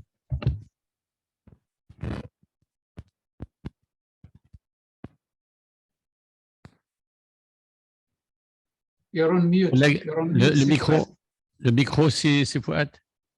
Le micro. Voilà, très bien. D'abord, je remercie Dr Alami et les responsables du projet PACTE 30 qui m'ont donné cette opportunité pour échanger avec vous. Au niveau de formation, j'avais fait l'ensemble de mes études au Canada, bac en physique, master en ingénierie et un doctorat en génie mécanique. Et ensuite, j'ai travaillé 4 ans au Conseil national de recherche du Canada et j'étais responsable du volet modeling, modélisation de la mise en forme des matériaux, généralement les pièces minces pour les secteurs électroniques, voitures et loisirs. Donc, j'ai pas mal acquis d'expérience. Puis il y a aussi le transfert à des partenaires industriels, soit des États-Unis, Canada, même le Japonais et d'autres pays. Mais au niveau de l'enseignement supérieur, j'ai toujours gardé un lien, par exemple, avec mes partenaires marocains, avec qui je collabore maintenant depuis plus de 15 ans. Donc, soit du Marrakech, Agadir, Casa. Donc, mon intervention va s'inscrire dans un continuum de cette collaboration. Lors de l'échange de la dernière fois, ils m'ont demandé comment je peux contribuer aux 4 axes relatifs au projet PACTE 2030. Pour ce qui est l'axe de l'enseignement supérieur, ma motivation première est de contribuer au développement durable par les sciences de l'ingénieur. Et cela, c'est un constat qui est dû vis-à-vis de ce qui se passe à l'échelle internationale ou en même temps ce qui se passe au Maroc. Parce que j'ai beaucoup participé à des multiples interventions, soit séminaires ou conférences, par l'entremise de FINCOM, que je remercie, et d'autres invitations personnelles par des académiciens. Et aussi, j'ai remarqué auprès des étudiants des cycles supérieurs qui viennent du Maroc, que je dirige, actuellement j'en ai 5, qu'il y a un intérêt croissant à la valorisation des ressources naturelles du Maroc dans la conception de produits écologiques et semi-écologiques. Et à mon avis, ce secteur-là est d'intérêt pas simplement national, mais international. Parce qu'il y a beaucoup de produits maintenant qu'on est en train d'introduire dans le secteur de l'aéronautique, l'automobile, etc., pour alléger et avoir certaines propriétés. Et d'ailleurs, je suis invité pour l'année prochaine pour donner une formation aux étudiants de l'ingénierie et de master en matériaux et sciences à Qadiriyat par rapport à cette thématique. À ce titre, à mon avis, il faut actualiser ou développer de nouveaux programmes sur la mise et la valorisation des ressources naturelles dans des produits écologiques. Et cela, ça devra être épaulé par des laboratoires pratico-pratiques. Autrement dit, on peut faire un bon matériau, mais une fois qu'on fait le produit, il est mauvais. Donc, il y a un lien entre ce qu'on apprend au niveau théorique et ce qu'on voit au niveau pratique. D'où il y a un travail de synergie entre les sciences fondamentales et appliquées vis-à-vis de ces thématiques-là. C'est un constat que j'ai remarqué. Et pour ce qui est l'axe de recherche, qui est vraiment intimement lié à la qualité de la formation, devra s'orienter vers des secteurs ayant des potentiels en retombées socio-économiques pour le Maroc. Il ne faut pas aller là où on n'a pas de compétences. Il faut rester vis-à-vis de ce qu'on est. Il faut se regarder et dire, ah, voici notre force. Et c'est là qu'il faut y aller en avant. À ce titre, par exemple, il y a beaucoup de laboratoires au Maroc, des universités qui s'intéressent au développement des matériaux écologiques, soit pour l'énergie, soit pour la construction, etc. Et je trouve que ça, c'est un créneau qui devra être valorisé davantage parce que la concurrence, elle est à l'échelle internationale. Et on a des bons chercheurs, on a des bons travaux, mais là où je trouve qu'il y a un manque, c'est au niveau de laboratoire. C'est que je ne remarque pas la présence de laboratoires d'extrusion, d'injection, automolage. Je pense qu'il faut viser un centre sur les matériaux industriels de type biocomposite. Ça, c'est un constat qui découle des dizaines d'années de contact avec mes collègues marocains. Et du point de vue l'axe innovation, à mon avis, il faut viser une approche qui nous rendrait plus autonomes. Je m'explique. Quand on connaît des crises planétaires comme le Covid, on a remarqué qu'il y a vraiment une dépendance de certains produits. Alors, je pense qu'il faut travailler sur développer une certaine expertise ou certains produits d'innovation qui nous rendent indépendants des autres pays. Je vais donner même un exemple concret.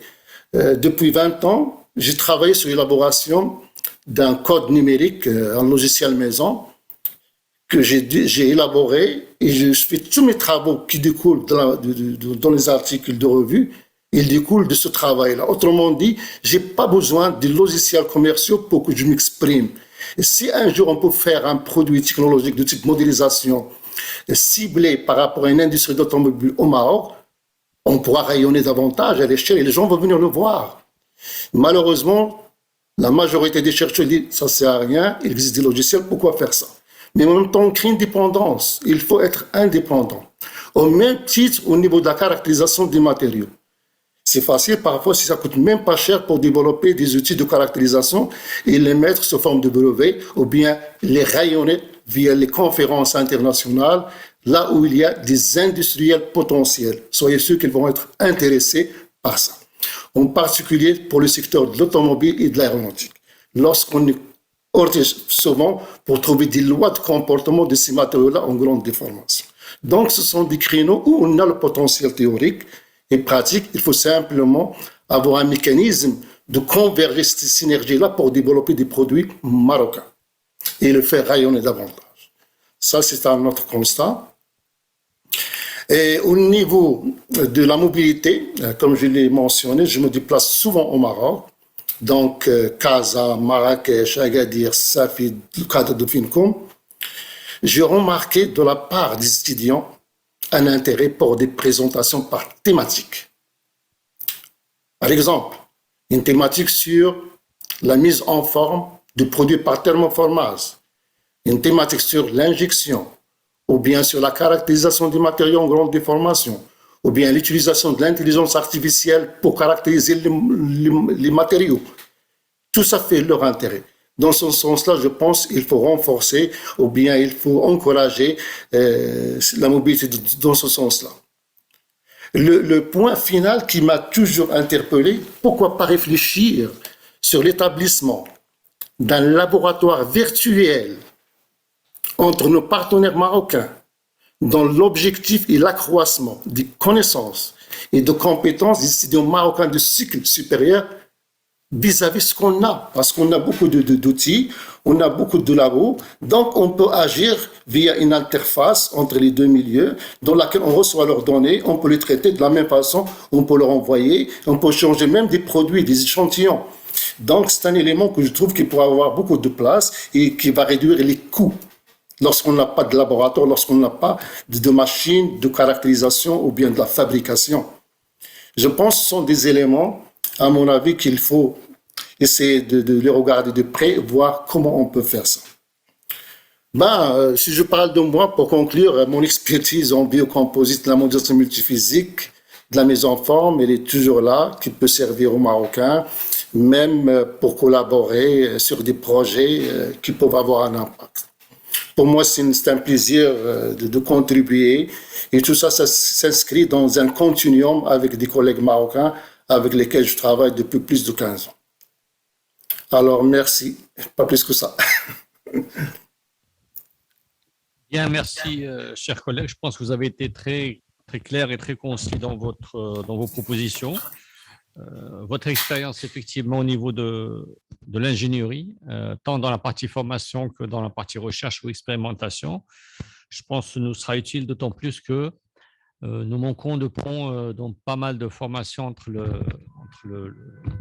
la formation et la recherche. Donc, comment lier la formation et la recherche? Il y a la partie expérimentation. Moi, je pense également à la partie prototypage, qui est important, d'autant plus que nous voulons mettre en place et renforcer l'industrie automobile et aéronautique au niveau du Maroc, mais également les industries mécaniques. Et donc, la notion de prototypage est importante.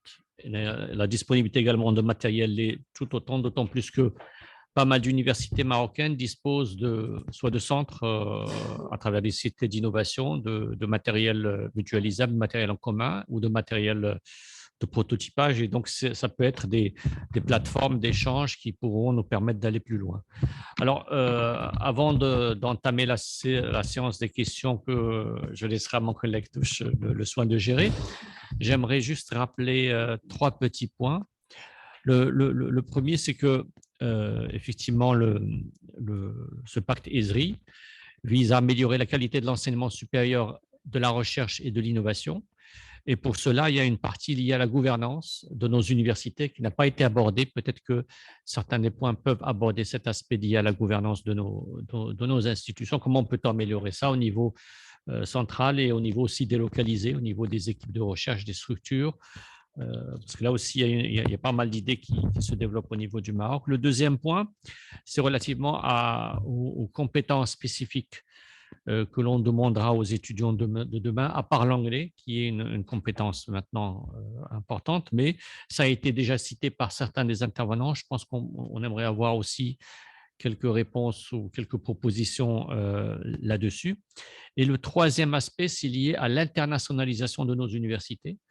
Donc, les approches ou les expériences ou les bonnes pratiques me semblent être utiles. Voilà quelques justes points qu'on aimerait voir mentionnés dans les différentes réponses. Donc, je donne la parole à Sirdouche pour gérer toute la partie intéressante avec l'audience. Thank you, Professor Xu. Just before I give the floor to the audience, I would like to remind you, please, to fill out the questionnaire. You received an email with the link. As I said before, your feedback is very important. So please do it to your own convenience. Thank you very much.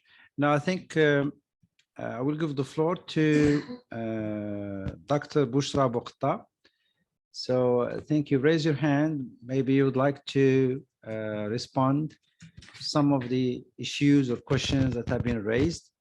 And maybe you would like to hear from you about the issues raised by my colleague, Professor Xu, concerning governance, students' skills in terms of language, maybe culture of learning, and also ways to internationalize Moroccan University.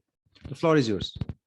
Okay, thank you very much. Actually, before tackling that, I really wanted to tackle Mr. Wael. He had a question, and I think it's very relevant in terms of research, and if it is acceptable for research to fail.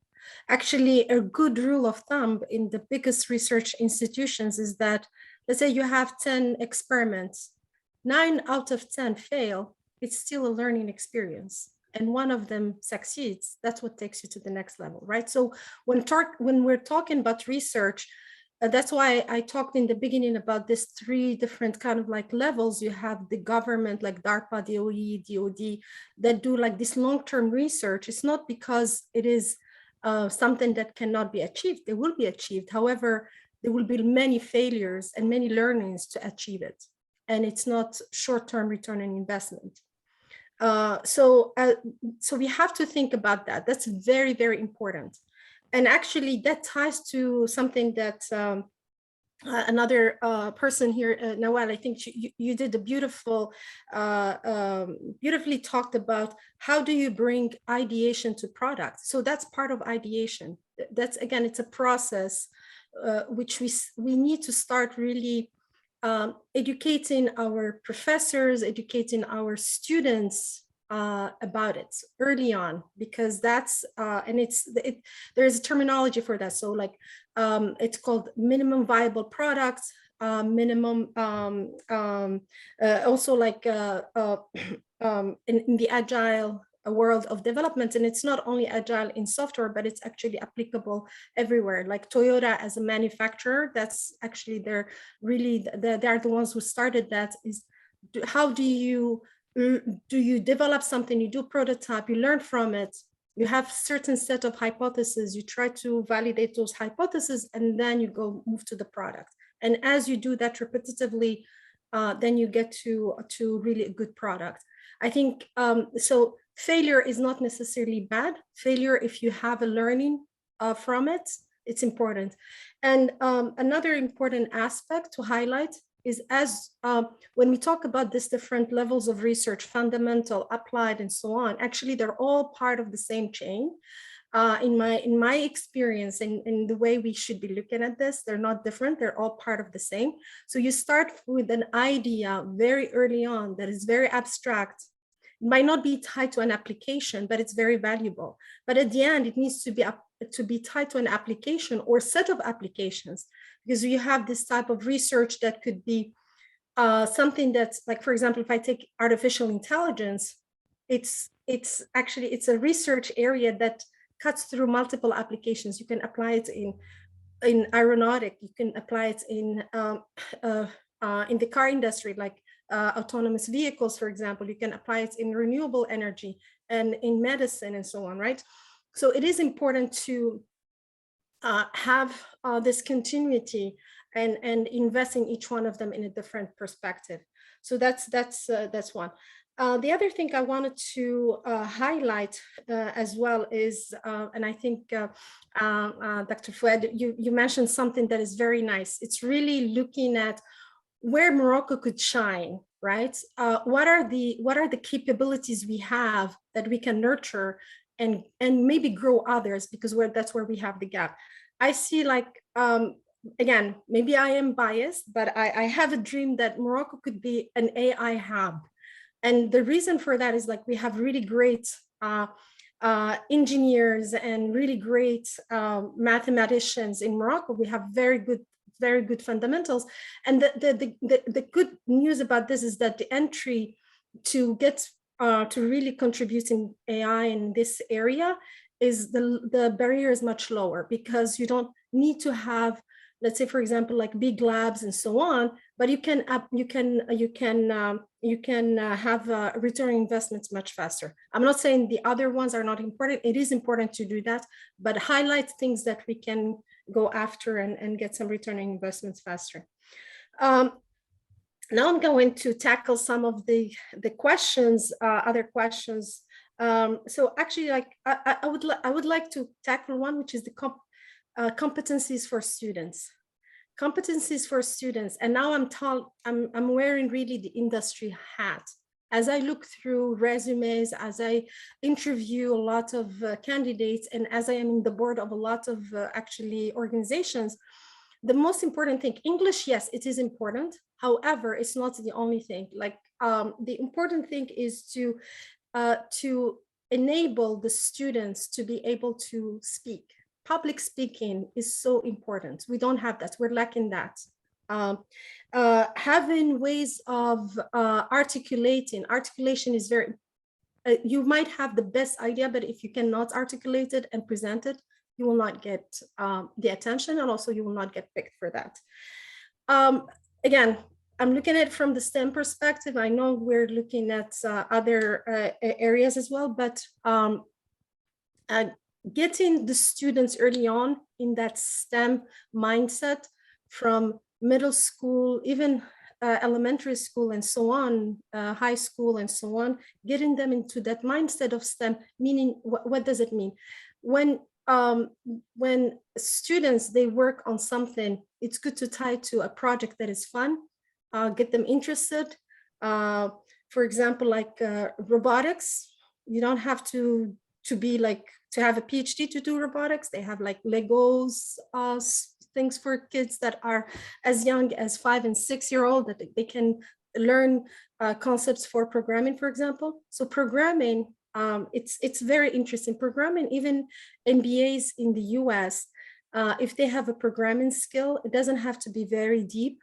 That makes them stand out. So that's what I'm saying, is that there are some things that are very important to help the students get through, but pairing them with mentors and with role models, and use us as, and I think this is like to tie to Dr. Poutishdir when he talked about creating this board, executive board, to help Morocco go to the next level and really become a leader. Why not become the leader in universities and higher education and research, and bring actually some really good talent. Use us as that bridge. Use us to help students, mentor, to help guide you through the process of getting funding, setting up infrastructure, like infrastructure meaning, for example, for the intellectual property. We can help you in different areas. It doesn't have to be just in AI, machine learning, computer science, but you have people who have really good experience in other engineering and materials and medicine and so on. So those are kind of like the highlights I wanted to bring, and I hope I answer some of the questions in a succinct way. Okay, thank you, Dr. Bushra. Thank you for all the insights you have shared with us. Well, now I give the floor to Professor Mohammed Boujdir. The floor is yours, sir. Thank you very much. I just would like to come back and touch very briefly on some of the questions raised, but also starting from the end about governance, using English as a language, as a universal language of teaching, and also on the internalization. So the governance, the way the American system works, and again, I'm not saying that the American system has to be transposed to the Moroccan system, but I think it's lesson learned that I'd like to highlight. So the universities here, you know, like in Morocco, they have a president. The president of the university here is basically the CEO, but he has to report to a board of directors. So establishing a board of director is really a standard that really will balance the directions of strategic planning of every university. So it's not a one-man or a one-woman show. So there is some kind of accountability. I think that's actually the key word. Is governance means accountability, but also it means the involvement of stakeholders. So for example, major decisions for our university are always involving the faculty and the students. So it's very important to have the stakeholders be part of the decision-making when it comes to governance. Of course, partnership, equity are also two very important aspects for governance. Now, as for English as a teaching language, I really didn't want to come very hard on that, but I have personally programs with China, Southeast Asian countries, etc. English currently is the universal language of science and technology. So either you get into the train and you be part of the global world and global economy, or you're going to have to wait and have to catch up the next train, which I'm not even sure when that train is going to come. So my point when it comes to language, English is clearly currently the universal language, and it's going to be for a while. Maybe, I don't know, maybe in 30, 40 years, it's going to be Chinese. But for now, I think English should not be even questioned as to whether we should transition from la francophonie into the l'anglophonie. This is clear in my mind. As far as raising the level of the universities in Morocco to the international level, again, we have had the expertise by working with universities in China. One way of doing that is co-publications. So if you can partner with universities like ourselves, universities in Morocco partner with our universities here in the US and Canada, and succeed or manage to co-publish together, that will raise the impact factor in terms of publications. Also, as Dr. Idris had mentioned, and several others, the exchange of students between universities, generating dual programs, all these factors really raise the level of actually the ranking of universities worldwide. I just want to move back now to Selimski, who asked the question about what are some of the effective ways of really implementing this partnership between the diaspora and Moroccan universities. I can share with you our experience within AMC, and we've been doing this for many, many years. One of them, which is the easiest one, is really to provide and give state-of-the-art lectures in a specific thematic that is needed by that university. These lectures can be given tomorrow if the planning is in place. They can be virtual. Now we're all gotten used to Zooms, or they can be in person. So this is something that can be initiated immediately as the easiest way to hit the ground running. The second one is the short stay. And I think some of you already mentioned that you can go to Morocco through several programs like FinCom in Morocco for a couple of days, 1 week, or even several months. Though I have to say that, you know, I think somebody else mentioned the logistics of, you know, financing these trips needs to be streamlined, as it is extremely cumbersome the way it is right now. So the long-term stay in Morocco is another option, and that one can be in the context of sabbatical. So sabbaticals can be 1 year, can be 6 months, and that's also something that, at least in the US, we have the possibility to work out and actually spend an extensive amount of time in Morocco. Then, of course, we have something that we've been doing very successfully for many years, is annual forums. So we can again choose a thematic, either health and biomedical, or industry, new technology, or agriculture and agro-food, or you know, startup and industries. We can choose a thematic and have a one-day forum full of you know, workshops and project idea presentation.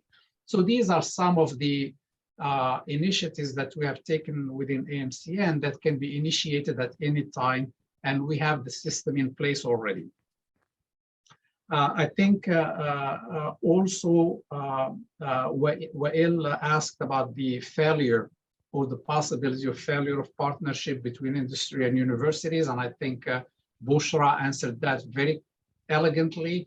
I just want to add one thing to that, is the funding system in United States, and just to mention, for example, the National Institute of Health is $40 billion a year.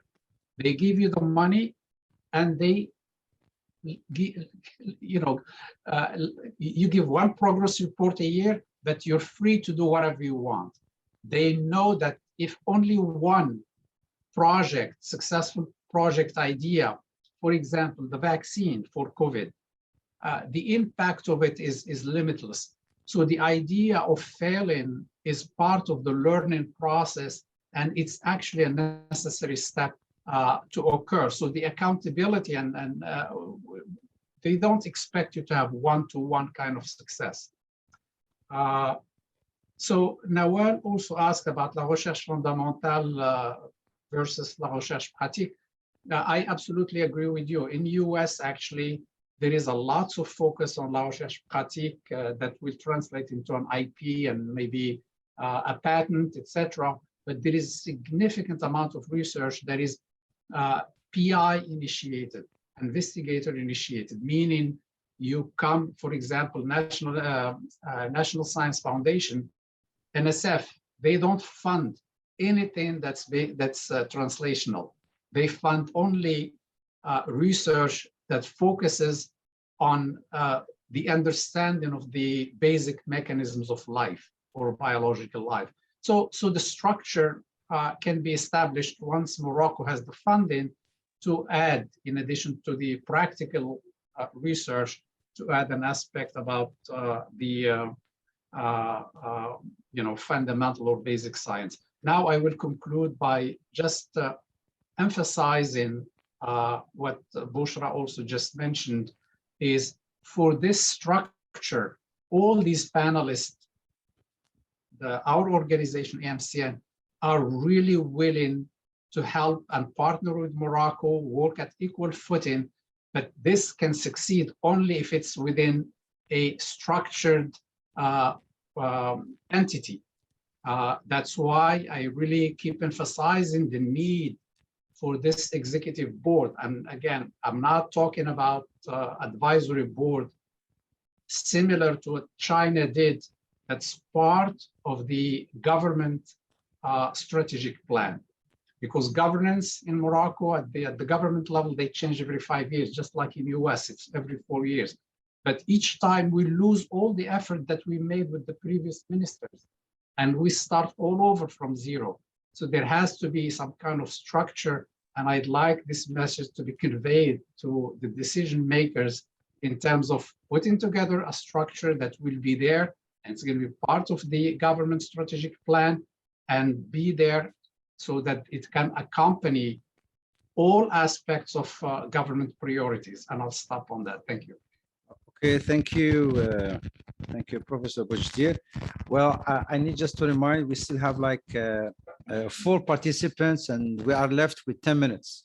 So I will kindly ask you to speak like 2 minutes for each one of you.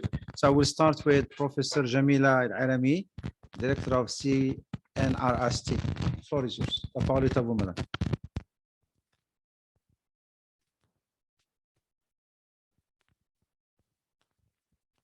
Intervention très riche et leurs recommandations.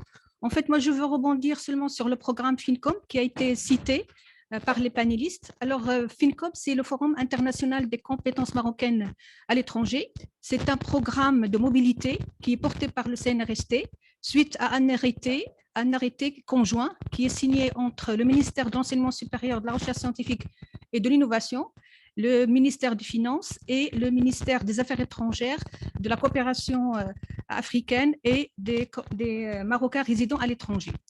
Nous avons 3 scénarios pour ce programme. Nous avons le court séjour, un maximum 15 jours, le moyen séjour, 30 jours, et longue durée, c'est de 3 mois à 12 mois. Le CNRST a fait une évaluation de ce programme et c'est une évaluation qui a pu déceler des points très, très positifs. Je vais les citer. Ce programme, il permet donc le transfert de savoir et savoir-faire enrichissant l'offre d'enseignement et de formation à raison de 74%, l'accès à de nouvelles sources de savoir et de technologie, 74% aussi, l'accès à de nouveaux réseaux et de nouvelles compétences utiles, 71%, le transfert d'un savoir et savoir-faire dans le domaine de la recherche scientifique, 71%, le développement de partenariats et ou lancement de nouveaux projets de partenariat pour leurs laboratoires de recherche, 71%, l'identification de nouvelles opportunités pour leurs étudiants, bourses, stages, mobilité, 68%, le développement de partenariats et ou lancement de nouveaux projets avec leurs institutions, 64%, le transfert d'un savoir-faire dans le domaine de l'innovation, transfert technologie et de l'entrepreneuriat, 62%, la publication des articles de recherche scientifique, 54%, et l'accès à de nouvelles ressources pour équiper leurs laboratoires, financer leurs activités de recherche et leurs modalités, 42%. Il n'y a pas évidemment 100% puisque c'était des questions à choix multiples. Alors, donc, pour vous dire que ce programme, c'est un programme qui est réussi. On a eu le témoignage des panélistes et donc je pense que c'est un programme qui mérite qu'on le développe davantage. Donc moi, ma question aux panélistes, c'est comment ils voient le développement de ce programme. Est-ce que c'est à partir du financement, puisque je peux dire que le financement est modeste, ou bien par les outils qui sont mis en place pour réussir ce programme? Merci, professeur. Merci, Madame la Directrice. So now I give the floor to Mr. Ahmed Mslouhi. So please, you have 2 minutes, Mr. Mslouhi. Thank you. Bonjour tout le monde. Je vais parler en français. Alors, je me présente, je suis professeur, ça fait une 30aine d'années que je suis professeur dans le domaine universitaire. Je fais de la recherche. Actuellement, je suis professeur à l'Université de Sherbrooke, au Canada, au Québec. Et je suis aussi membre de EMAN. Je salue mon collègue Moudrik. J'appuie ce qu'il disait, M. Moudrik, à propos du modèle EMAN. Il a fait des réalisations très, très intéressantes qui ont été très appréciées avec des étudiants et des professeurs. En tout cas, sans alourdir ou rallonger un peu ce que je fais, j'ai eu beaucoup d'implications au niveau de la société marocaine, des universités marocaines. Ce que je voulais dire, c'est au niveau comment on peut s'impliquer. Je crois qu'il y a pas mal d'idées qui ont été dites. Bon, il y a réaliser des programmes bidiplômants, je pense que c'est un aspect qui peut être très intéressant. Et il faut amener aussi les expertises marocaines de l'étranger de participer dans des comités de direction des étudiants de thèse. et aussi participer dans l'évaluation des programmes d'enseignement. Je pense, nous, on a une expertise au niveau des programmes dans les universités ou les écoles d'ingénieurs à l'extérieur. Je crois qu'on peut aider pour améliorer les programmes. Actuellement, au niveau de l'université, d'après ce que je sais, parce que quand même, j'ai visité pas mal d'universités marocaines, ils ont un problème au niveau des programmes de formation et ça a un impact sur la crédibilité du programme. Des fois, on fait des programmes en fonction de l'expertise des professeurs, mais il faut normaliser ça, mais il faut aussi protéger les professions. Quand on dit profession d'ingénieur, ben, il y a des cours, il y a des normes à respecter, etc. Et c'est pas n'importe quelle, on peut pas mettre n'importe quelle matière, etc. Je pense que c'est un aspect qu'on peut donner on peut ajouter de la valorisation là-dedans.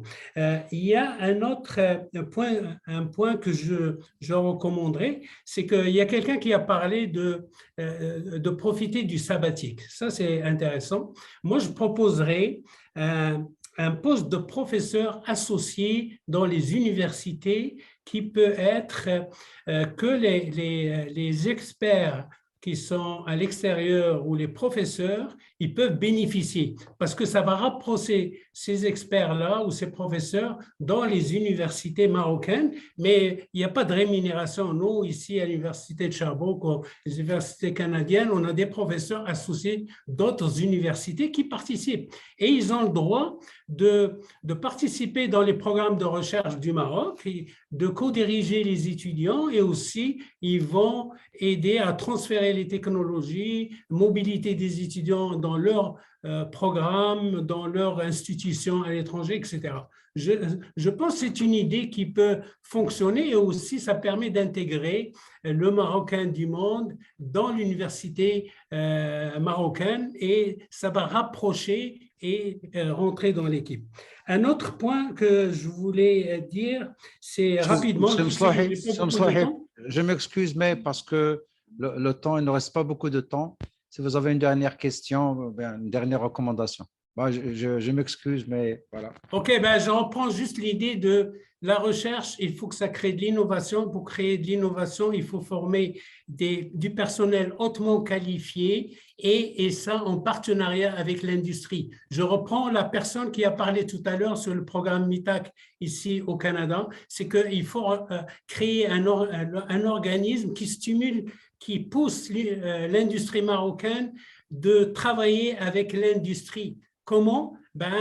Peut-être ici au Canada, ce qu'on fait, on fait le crédit d'impôt au niveau fiscalité. Il faut pousser l'industrie à venir travailler avec les universités marocaines et avec les professeurs. Et entre-temps, ce serait intéressant que le ministère de l'Industrie soit partenaire de ce mouvement-là, parce qu'il faut amener l'industrie. Bon, je vais arrêter ici. Merci. Merci à vous, M. Mslouhi. Donc, rapidement, je donne la parole à M. Abslam Idrissi. Donc, vous avez 2 minutes, cher monsieur.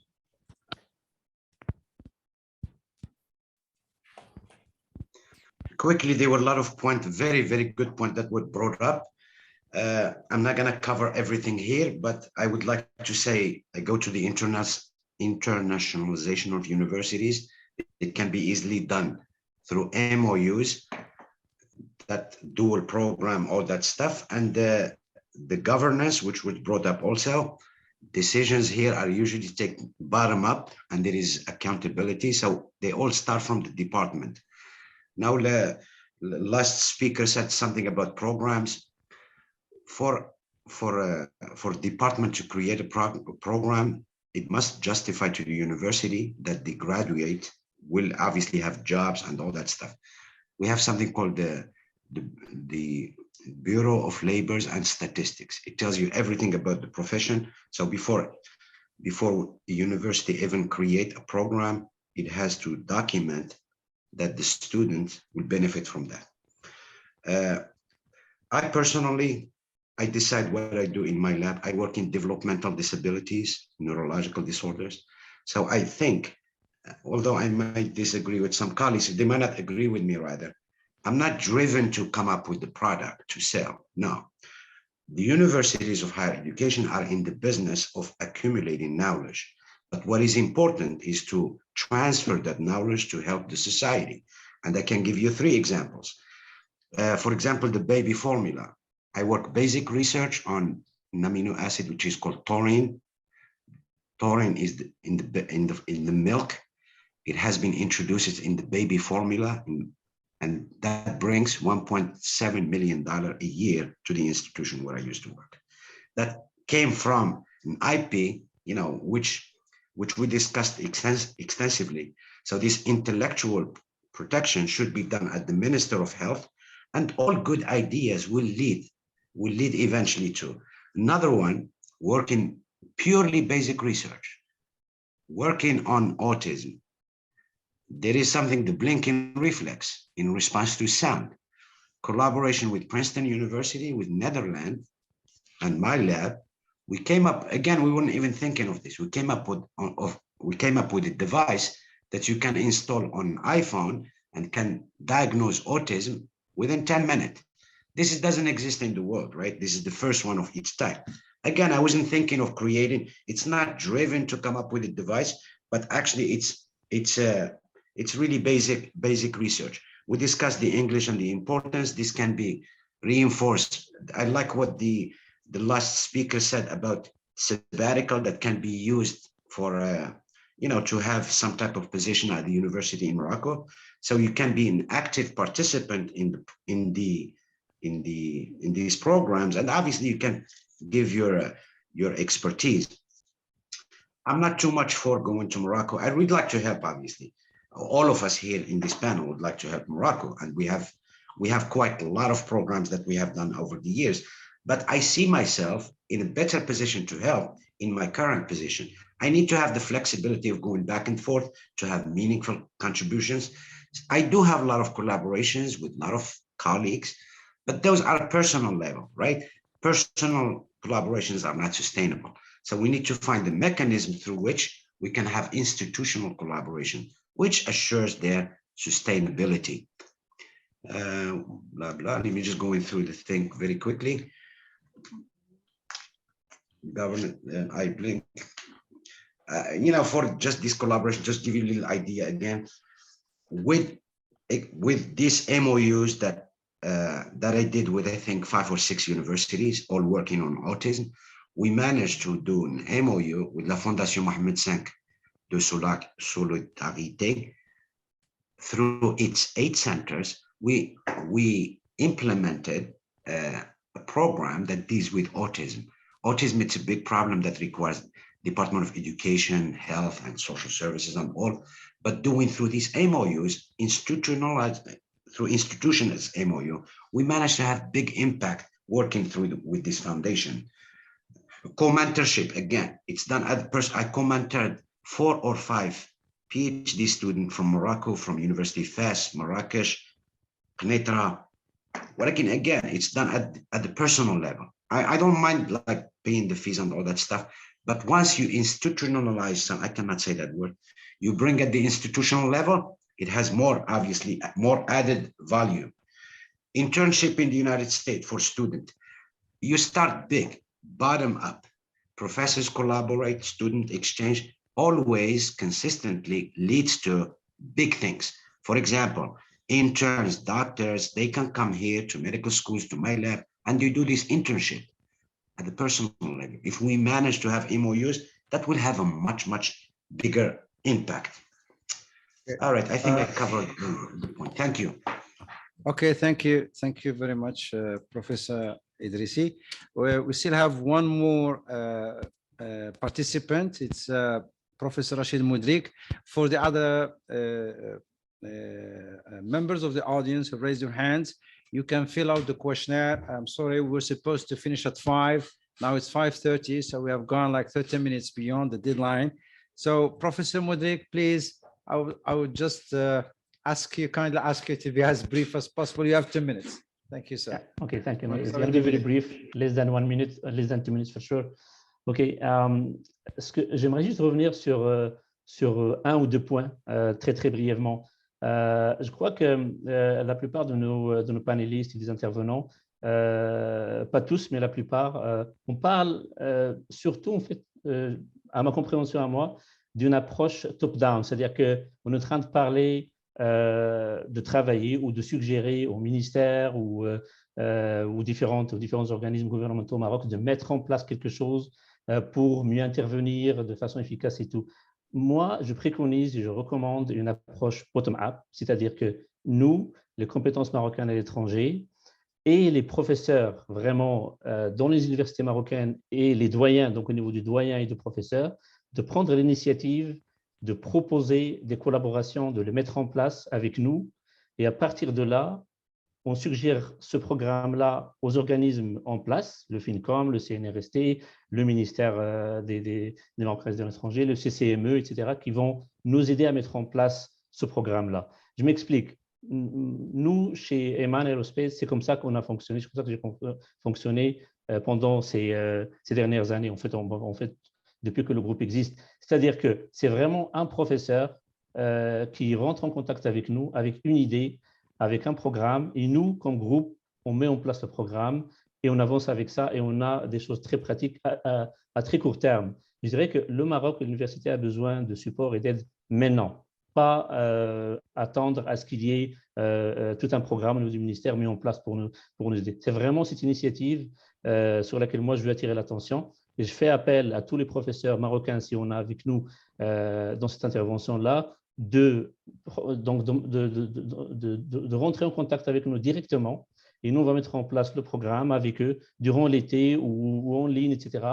Donc vraiment pour le faire réaliser. D'ailleurs, par exemple, déjà, toutes les initiatives que nous avons faites, c'est suite à des discussions avec des profs et l'initiative ou l'intervention prochaine, c'était 2023, elle a déjà été, on a déjà commencé à la discuter avec des professeurs justement de l'université Abdelmak de Tétouan. On a avec nous quelques participants ici. J'ai rencontré personnellement monsieur le président de l'université, puis madame la vice-présidente Hind aussi au mois de juillet quand j'étais là-bas, pour déjà parler de 2023. Mais c'est vraiment l'initiative d'un professeur dans cette université-là qui a entendu parler de nous, qui nous a contactés, et là, on va de l'avant. Dernier point, très, très rapidement, on a beaucoup parlé des soft skills. C'est un point très important sur lequel il faut qu'on travaille. Nous avons amené cet élément-là cet été à Fès, et je peux vous dire que ça a trouvé on a trouvé un besoin très important et les gens ont beaucoup apprécié cet aspect-là et les gens qui ont apporté ce point-là sont restés vraiment très occupés toute la semaine et demie sur ce sujet-là des soft skills avec les étudiants et les professeurs. C'était mon intervention. Merci. Donc, merci, Monsieur Modik. Donc, on arrive à la fin. Je vais donner la parole à Madame Jamila, Madame le professeur Jamila El-Alami, directrice du CNRST, pour clôturer. La parole est à vous, Madame. Merci, professeur Youssef Hadouche. Pour clôturer ce webinaire que je qualifie de très constructif et riche en réflexions et recommandations, je tiens à féliciter les panélistes et l'assistance pour la qualité de leurs interventions. Et je réitère mes vifs remerciements aux intervenants et aux participants pour leur dynamisme. Votre engagement nous permettra d'assurer la construction et la mise en œuvre du PACTE ESRI-2030 dans un environnement propice à la réussite. Je tiens à vous rappeler que nous organisons le dernier webinaire à cette série le 5 octobre pour la région Moyen-Orient, Asie, Océanie et Afrique.